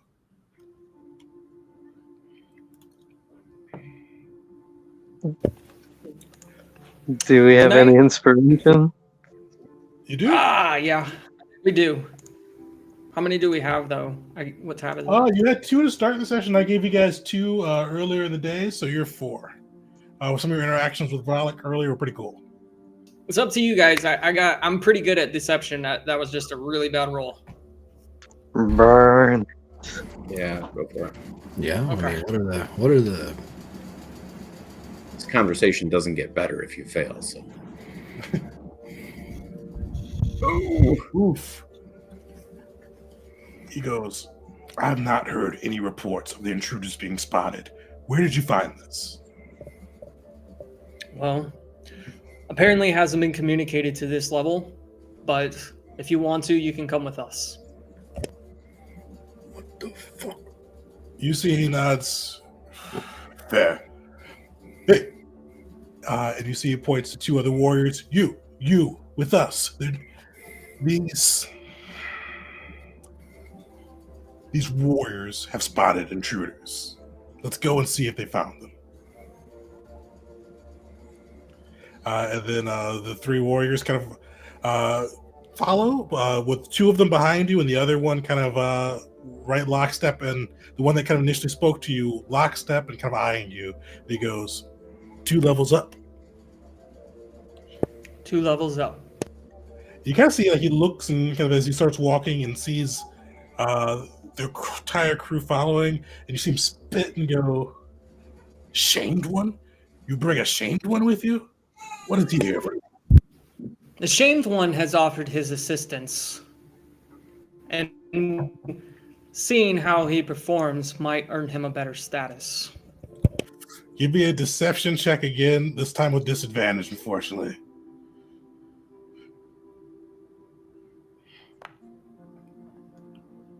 Better. Yeah, so you see he looks and goes, you see he's confused, but he goes, these warriors have no honor. Good to throw shame on blood in case they put any dishonorable traps in front of us. I guess he can serve. I couldn't agree more. Yeah, so they start walking with you, and kind of one of them, the one kind of leading the way, he starts to lead you guys 2 floors up. What do you got? What's the crew's kind of plan here? So where are we My supposed to be? plan, since I got us into this mess, unless you want to go first, go ahead. No, I was just curious. Where are we? Are we really supposed to be going 2 floors up, or where are we supposed to be going? If I could retcon just a little bit to you. I would have said 2 floors up in the event, or 1 floor up, or 17 floors up in the event that that was where we needed to go. So kind of getting the game plan from the Shaper before we left. It's okay. We're on this floor. All right. How many floors up are we going, and where's this located? So we're not going into this blind. I assume there's a bit of a conversation that didn't really occur, but should have occurred, I imagine. Give me a D20. 11 plus will say that 2 floors up is the right direction. D20? Okay. Just made it. Yeah, so 2 floors up is the correct direction. And kind of heading towards, at least partially towards the Shaper domain with his warriors. In that regard, when we get up, however we go, be it some biological turbo lift or somewhat something, we get up, and as soon as we hit a split in the road, I would like to I just kind of turned to the it was 3 that joined us. 3 with 1 being up front with you and 2 being behind the group. Okay. I'll just turn to them. We'll stop here at this kind of T intersection at a hallway or something. The first one that pops up. Best if you go this way, and we'll go this way. If you hear anything, call us. Or see anything, call us. All right. This unfortunately is going to be another deception check with disadvantage. They're very suspicious of you. Oh, that's rough. You see he looks and goes, "Why do you want to get rid of us? I don't recognize you. You say there's a report that I have not heard. What is going on here?" I'm not trying to get rid of you. I'm trying to spread us in equal directions in order to find the intruders. The Shaper doesn't count. 4 of us go left or right, whichever would be the better direction for us. And 3 of us go this way. We're splitting ourselves evenly, a better chance to find these intruders. Why are you wasting time? Would that Fair. be Malik? Would that be I'll take- Malachi's slip Go up ahead. of calling the shamed one a shaper? Well, shamed one. Because as soon as I heard that, my butthole clenched. Hey, we can keep it, but we know what's going on with. I think that's a good. I feel like that's a good slip up because we only learned the term "shamed one" recently. Fair. And you do see his eyes go wide at you calling. Because shamed one's like, and you probably got this a little bit from Vralik. They are like gutter level low. So like, even these guys are like low. And this is one thing too. You guys, no insight roll necessary to get. Like, these guys are pretty lowly warriors. They're not like the warriors you guys have seen on the front line, the ones that are decorated, kind of getting glory on themselves. They're the lowly warriors. And people, especially in lowly stations, love having somebody that they can look down on. So when you guys call him a shaper, you see his eyes go wide. They reach for the Aphostaff and go, "Who are you? Take off your mascara." The former shaper. Vars will butt in. Yeah. Try. Glory to you, Miyamaka! Yeah. The former shaper seeks to reclaim glory and is hoping that his instincts will lead him to the intruders. He volunteered for this. We take him at his word. He will be the first to die in the event that the intruders are formidable enough. He's offered his life. The shamed one here deserves a chance. And it should be enough to recognize. And I'll walk over and hold up his hand with 6 fingers. Shamed or not, he does have a past, and he can be redeemed if the gods see him worthy. You see, he still holds his Aphostaff at his head, and he goes, "Redemption is for the worthy. If you want us to split up, fine. I'll take 2 of my warriors, and then he points to Dr. Veshnin, and then to Malachi. He goes, "You'll come with me. My other warrior will go with your other friends. 4 and 3, like you said."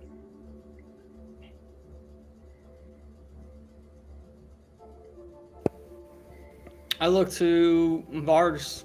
I'm looking for any sort of signal. We going down, baby, or we agreeing to this? Dr. Vishnu is going to slightly push Val forward a little bit, like, because he saw Val was talking to the Shaper pretty well earlier, and he's just like trying to nudge him, like, you did the talking. Oh my goodness. You understand Val's intelligence is -1 and my charisma is -1, but sure, Val will throw himself. The scientist has not realized that yet. Yeah, so Val would kind of step forward, and so Val, I guess, in his best Yuzong wand, would first declare himself by his name, because that's what Val does. And hopefully that translates okay. And he go, Val is one of honor. Why are you such a lonely warrior to speak to Val in this manner? The Shaper can redeem himself in death, the same that all of us can redeem our honor in death for the gods. And yet, And you understand, challenge me, a lowly warrior like you challenges Val, the mightiest warrior on this ship. understand, this warrior has high hopes that not only will this shameless one redeem himself and retain the title of Shaper once again, but he seeks to prove himself against these intruders. And so Val will pull his blade. It's not an amphistaff. I assume there's no way to pretend it's an amphistaff, but not in a way to attack, but just in a way of, if you want to challenge me, then let's go. Yeah, give me a. Actually, I'll ask Vars or Val what his intention is with this one. Would he be really like? Would he want to throw down here, or more of a dual throw down? I should say.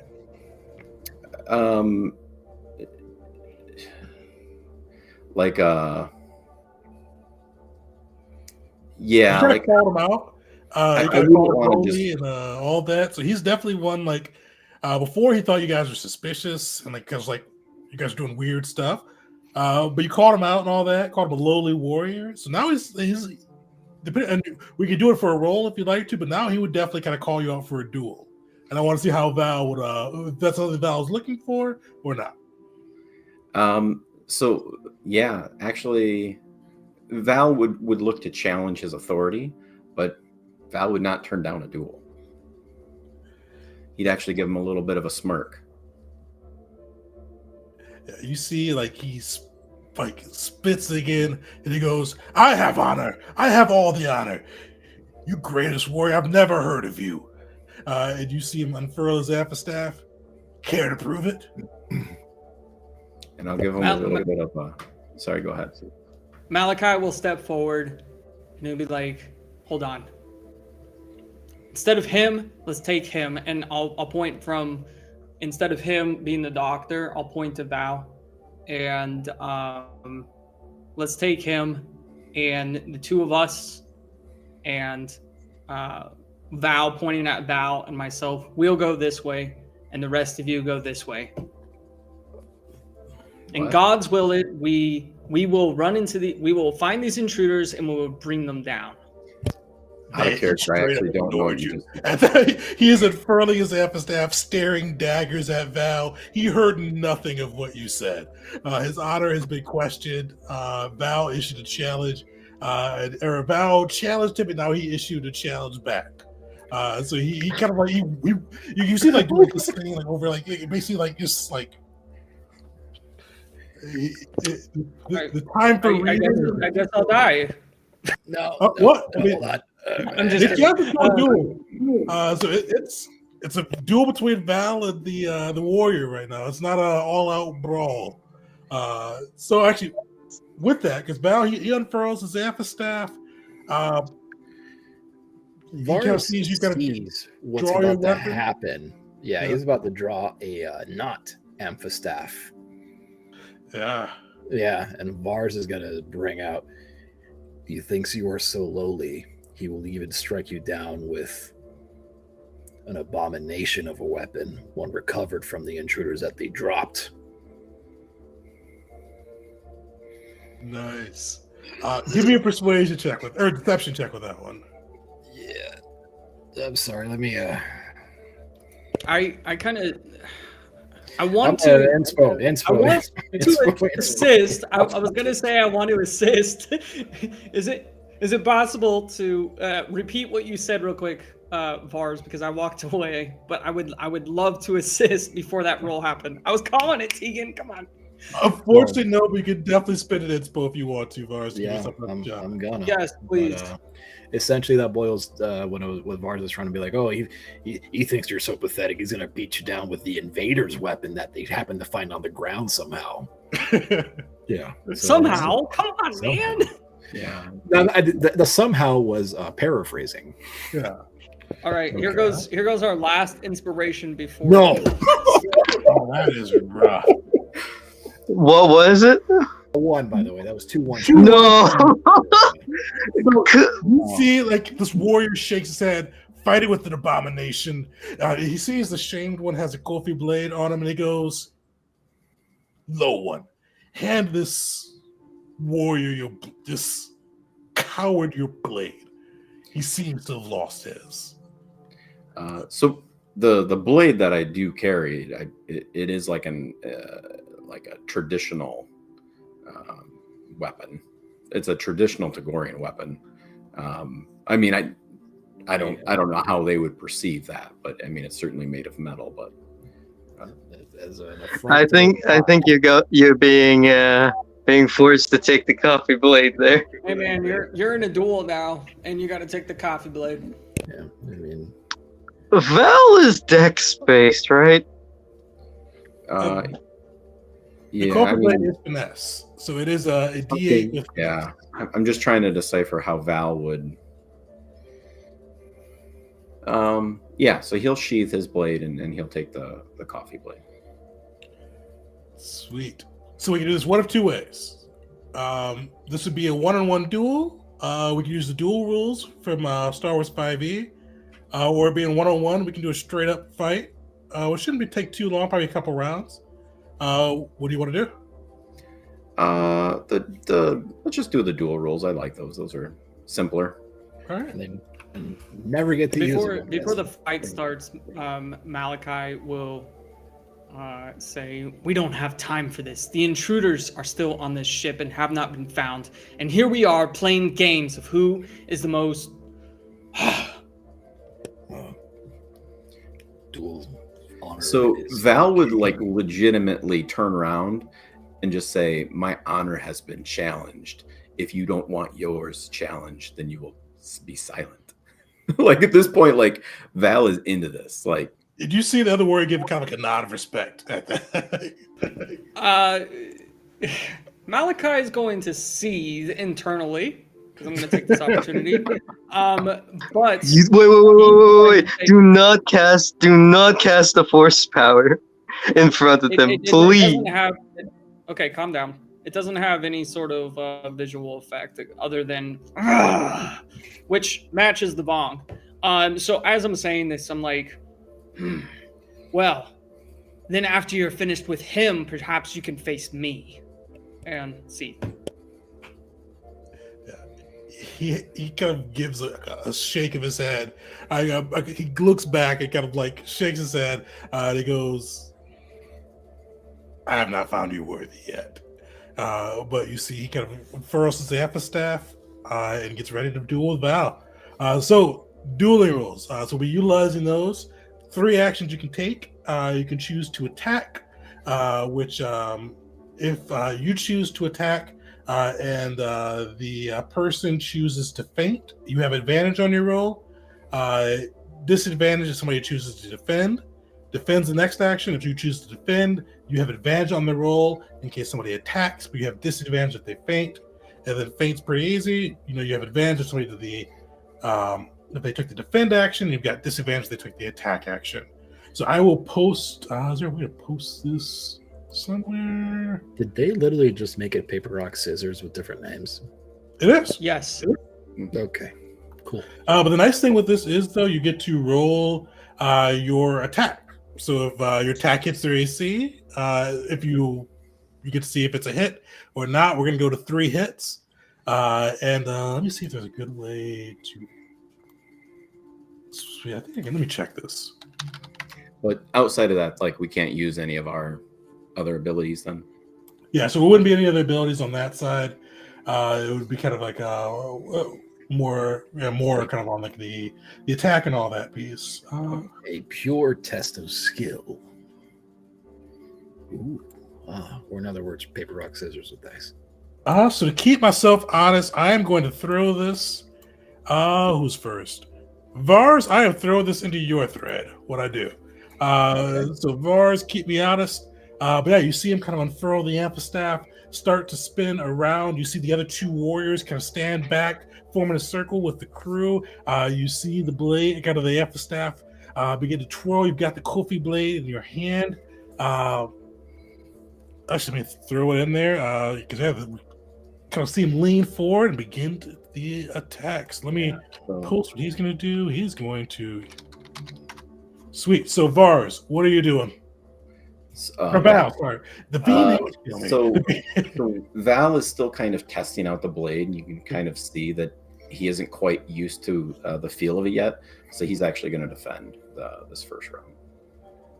That's a good choice. He chose to attack. I think you got advantage. Yeah. So when you choose to defend, yeah. So you've got advantage. He has disadvantage as he tries to slash at you. All right. So it's a finesse weapon, you said? Finesse weapon. Unless you have any modifications to add to your hit on your weapon, you can just roll your regular weapon. Oh, yeah, it'll work. So I did use my stem, so I get +1 to this, but I'll just nice. All right. So I'll roll my attack here with advantage. And so 23. Sweet. Yeah, you see he comes towards you. I forgot to roll that with disadvantage, but it misses either way. He like tries to come and hit you with the amphistaff. How do you like he comes at you, tries to like go, like he goes straight aggression. How do you get a hit off of him with your defensive style? So you can kind of see that Val is kind of swinging the Kofi blade around, getting used to the weight, and almost kind of laughingly just knocks his blade aside and counters to a kind of a slice to the cheek. Just kind of like mockingly, like, yes, I see that you are almost worthy. Oh, you see he fumes with that. You see like he reaches his hand up and kind of smears the blood along his cheek, and he goes, I will sacrifice you to you, Nyamaka. I am worthy. And he goes back in, ready to attack once again. What is Vars? Damn, what is Val? I keep looking at you, Vars, your name, because I'm putting it in your chat. I know. Switch it through. What is Val doing? So he's used to, this is a terrible decision, but this is what Val would do. So now he's kind of used to it. So he's going to go for his signature feint. The same thing he actually does in combat, where he kind of goes in low, and then he's going to try to kind of swing upward at the last minute. So you guys both feinted each other. Like you see, this time he doesn't try to dive in and try to be super aggressive. Like he tries to like kind of do some fancy footwork. So we both roll a straight roll. All right. Okay. So add 1 to this. So 14. I think I rolled twice. No, the 22 was the law. No, the 22 is the first one. Okay. No, I think I rolled twice. Did I roll twice? Oh, I don't see your rolls. If you're rolling, we don't see it. Oh, weird. Oh, well, he got 11. So he will fail. Right. So is that just no one gets a hit then? Because I had a 14, I assume 14. Oh, yeah, so you got a 14, so yeah, that will miss. So, yeah, so you guys kind of both feint at each other. You see him kind of jump back, you jump back, and kind of the blades, kind of the blade and the amphistaff kind of cross the distance. We'll go into it again. So you've gotten 1 hit, he's gotten none so far. And he is going to... Val, what are you doing? I'm going to try feint again. All right. Oh, he attacked... So you have disadvantage. He does have advantage, as you see this kind of round coming through. All right. So 17. 17. So that will hit. But I think you guys see this one. This was a 19. That will also hit. You guys can't see any of this. No. My AC is 20. I don't know if that matters. Oh, that does matter, yeah. So, yeah, you hit him. Like, he comes through with, like, a blow that looks like it should land on you. Just kind of pure aggression attacking. Yeah, it does miss. I'm not sure why you guys can't see my rolls at all. Oh, yeah, we'll figure it out later. Sweet. So, yeah, so 2 hits, no hits. This could be the last one. You see rage in his eye, a bit of panic as he tries to turn this fight around. Val, what are you doing? I'm gonna attack. All right, he defended. So you see kind of like the, not fear, but definitely apprehension as he's bleeding from numerous cuts, and worry kind of fills him. So he will have advantage. You will have disadvantage. Yeah, he's not going to hit you. 18. 18 hits. How do you finish him? So Or what do you do? What do you do? Yeah. kind of tell, like, after that second hit, like, you can tell, like, I'm just in Val's mind, I'm just the superior warrior. I'm going to finish this farce. And so I just go all out. And kind of a show of almost mockery, I don't even hit him with the blade. I literally just shove him in the chest and knock him over. Nice. Yeah, you see, like, panic, like, not fear of death, but you see fear, but it's not like fear of death. It's fear of, like, embarrassment, fear of loss of standing as you kind of like batter past his defenses, and like you see shame as you like, rather than like he like, almost like you see like a sense of resignation in his eyes as you kind of could line up for that killing blow, but you knock him to the ground, and he kind of see him looked up from the ground, and he goes like, his head hanging low, he won't meet your eyes. He goes, finish it. And so I'm just going to spit on the ground in front of him and just say, you have not earned death today. And then I'm going to look at the other 2 warriors and I'm going to point with my blade and I'm going to say, what honor do you have when you follow this?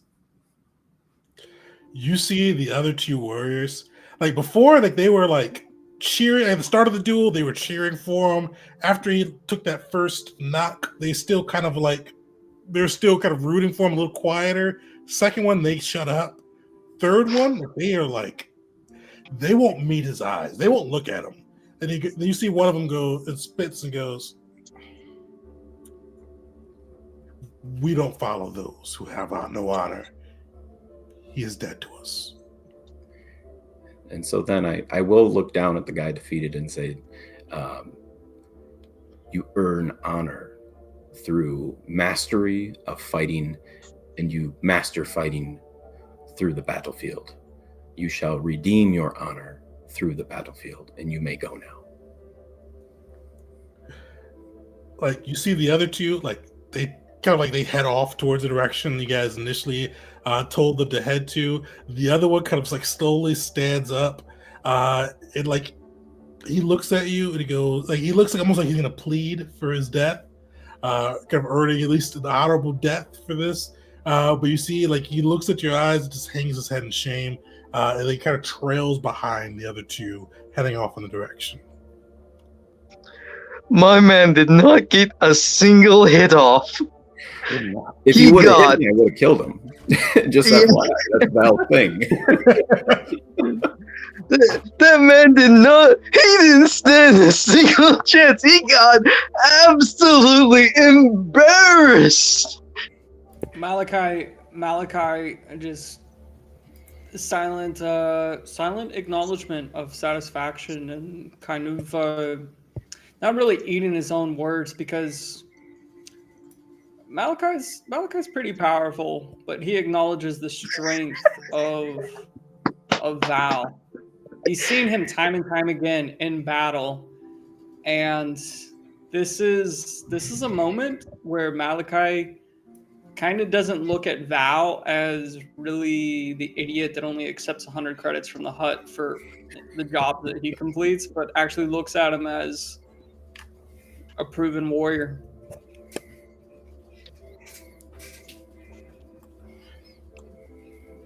So you even see Val, you get a nod of respect from the Shaper as the other 3 warriors, the shamed Shaper, as the other 3 warriors walk away, and he goes,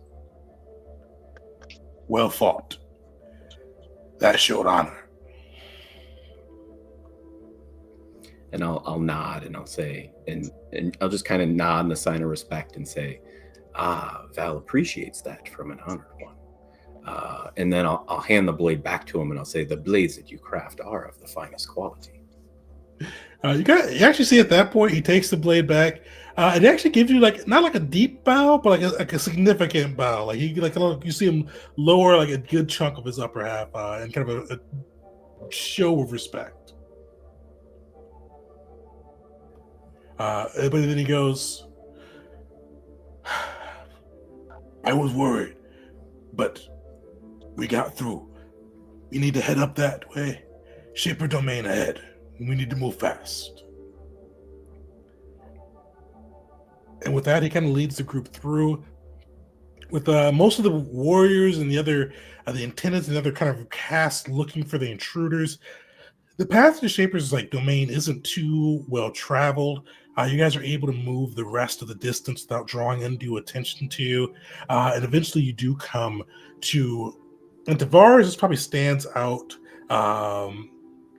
It's familiar, I should say. Tavares and Malachi too, because Malachi spent some time in a Shaper's kind of area as well. You see kind of some of the similar signs, and you see this large just coral door blocking the entrance to the Shaper domain, and you see a little bit of apprehension in the shamed one's eyes as he looks at it, and he goes, "Okay, this is where I need you.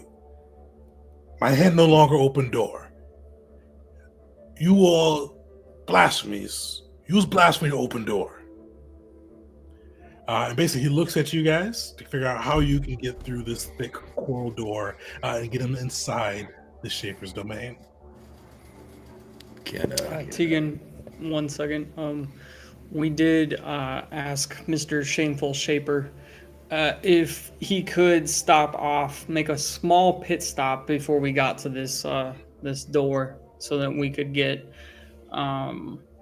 Vars geared back up for this potential encounter. If anything, Vars will just start getting dressed at the entrance. Or we could do that. Okay.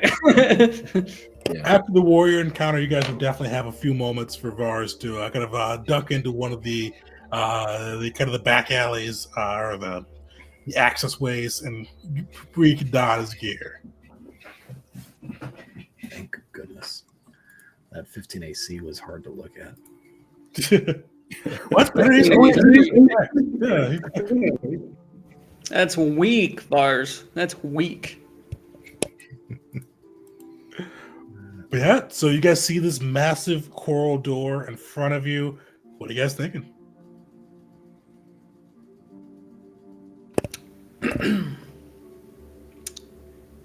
Malachi is going to hold that thought. Everybody else go. Yeah, Val has nothing here, so. But Val's just probably riding off that dual high right now. Just Yeah. I feel like Val's kind of not strutting, but definitely feeling himself a bit now. Yeah, Val's just confused why you guys are worried. You doubted Val? Yeah. But you could tell, I guess, when Val was definitely in his element, and now he's back to his normal self, kind of carefree. Val's definitely kind of like a dueling savant, I feel like.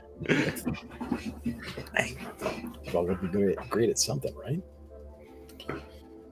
Well, with that,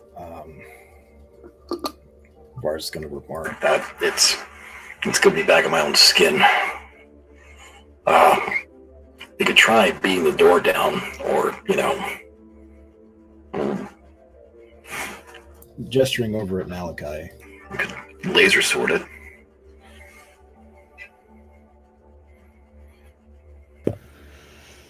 Shaper, how much force is it going to take to get through this door? Will brute force be enough, or do we need to apply a more delicate touch? And he'll kind of pull out one of the vibro blades, and the light daggers. Light dagger will turn on, and the vibro dagger will just kind of sit there rotating in his hands as he holds them out. You kind of see like a little like sense of apprehension, more disgust. And he goes, "Brute force if you strong, but even the strong struggle to break through these doors. Blasphemies. The blasphemy is probably the best way to get in."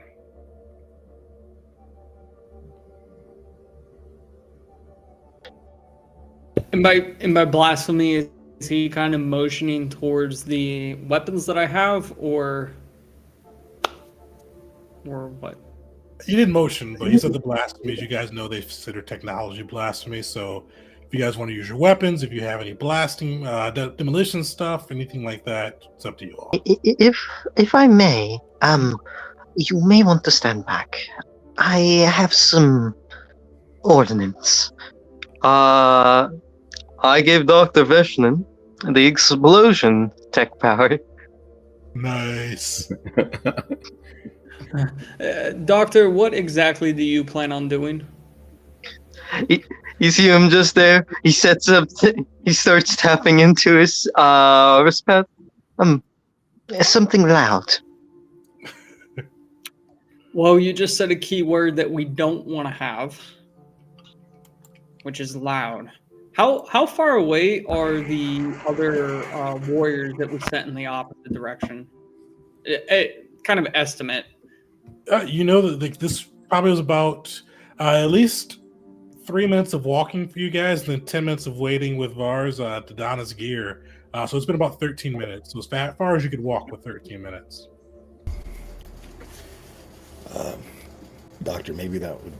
Oh, wait. Doctor, maybe that would Doctor, be I think. Yeah, I'm looking at Vars and I'm agreeing. plan B or C even. Let's try to force our way in. As he quickly just cancels the timer. Man, that's a little terrifying. See if you can loosen up the door with your light weapons, and I'll try ramming it through.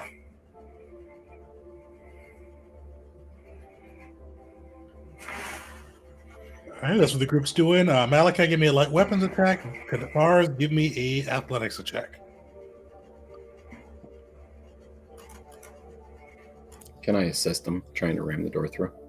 Oh, definitely. You're proficient in athletics, right? Yep. Perfect. Yeah, Vars, you can roll advantage. And we have a ram. Oh yeah, nice. Hooray. What's that give you? Like a +2? 4. +4? Nice. Delicious. Yeah. So Nice, yeah. athletics. Advantage. And add 4 to that. 22. Nice. Nice. Yeah, that came in handy. The +4 for sure. Yeah, so you see Malachi's blade kind of gets in, struggling with the coral to kind of cut through and get a deep cut. But Vars kind of hitting with that battering ram, with Val assisting, kind of adding his own weight to it. You guys are able to cut a chunk through this coral, bash it through, and are able to make your way into the Shaper's domain. And within this domain, you see a few things quite clearly. In the middle of this room, you see this pool of water. And within this pool of water, almost looks like a brain, to be honest. You see like this gray matter with veins across it, but it's large. It is almost gargantuan, sitting in the water. And you see a hood attached by almost an umbilical type cord thing kind of hanging from it, resting in the water. You see across as you look around tables with lab and equipment, experiments, and some even look like Yuzon Vong weapons. You see one where an amphistaff sits on the table, another where it looks like one of their golnus, the things that allow them to breathe underwater. You see other areas where it looks like they have some of their the jelly, the plurus jelly that they use to restrain you in combat. You see this all dotting the tables. But probably the two things that draw your attention the most, you see kind of not surprise, but you see kind of looking at the door with a bit of apprehension and fear. You see this woman. She has 7 fingers on her right hand. And you see she looks confused as you all emerge onto the scene along with the shamed one that you all brought in tow. And as he comes in last, you see that confusion turn to derision. You see a sneer come on her face. But the other thing that probably draws your attention are these 3 giant, looks like, for the science, or for those who have science, it's almost like test tubes, but they look like eggs. And you see those eggs, and they're almost they've got like this red murk to them, but you can see things floating inside them. And as you come in, you see the Shaper look over at Viluk. She goes, "How much further could you fall? A shamed one? And now a traitor?"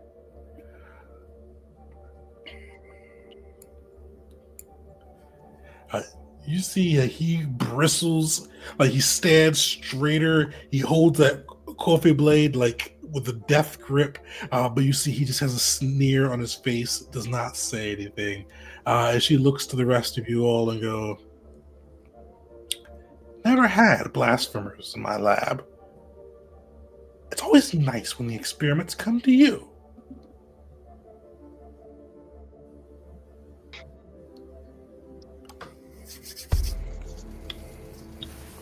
The Dr. Vishlan will, after looking at the lab with wide eyes, will mutter. He thinks he sounds more confident than he actually sounds. "For Taris! For Ithor!" And you see, as you say, Ithor, she looks, and like her smile intensifies, and you hear her flick, or you see her flick like the 7th finger, and you hear her like give like this whistle, kind of like this deep piercing whistle, and you see the tubes, the eggs begin to crack, and you see 3 things emerge. And for Dr. Veshnin, one of these probably like chills your heart. You see one of the Shriekers, the Ithorians that they took and shaped into these weapons of war, come bursting through the tube. You see to the left a small Wyshik spider. You see partially shaped, but not completely finished with its transformation. And Vars, this is probably where your blood goes a little cold. You see a shaped Wyshik spider. The same one that you guys encountered on Kashyyyk, or the same type of one that you encountered on Kashyyyk, burst through. You see its fangs dripping with poison, webs kind of forming at its back, and it comes through, and you see it lift its head up and shriek.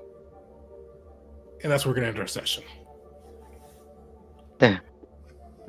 So next session, we will get into this combat with the Shaper. It's some of her shaped creatures within. You guys, actually, I forgot to put Ralik on there as well. I'll throw Ralik in. He'll be assisting you guys in this fight as you guys go up against the Master Shaper. But yeah, so sweet. We will, yeah. So everybody's still good for the 23rd. It's next week. Yep. Yeah. Sweet. So we should wrap up this arc next, or mostly wrap up this arc next week. There may be a little bit of aftermath stuff that we get into on the 6th. I'm planning the 6th. We'll probably have our faction stuff as well as picking the next mission.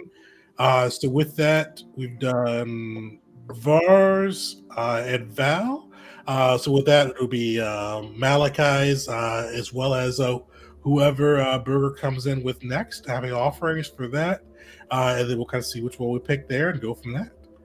So everybody make sure to join us on the 23rd, next Tuesday, as we get into the last little bits of the Retribution for Taris arc and kind of see how the crew comes out. Yeah, we'll see you all next time.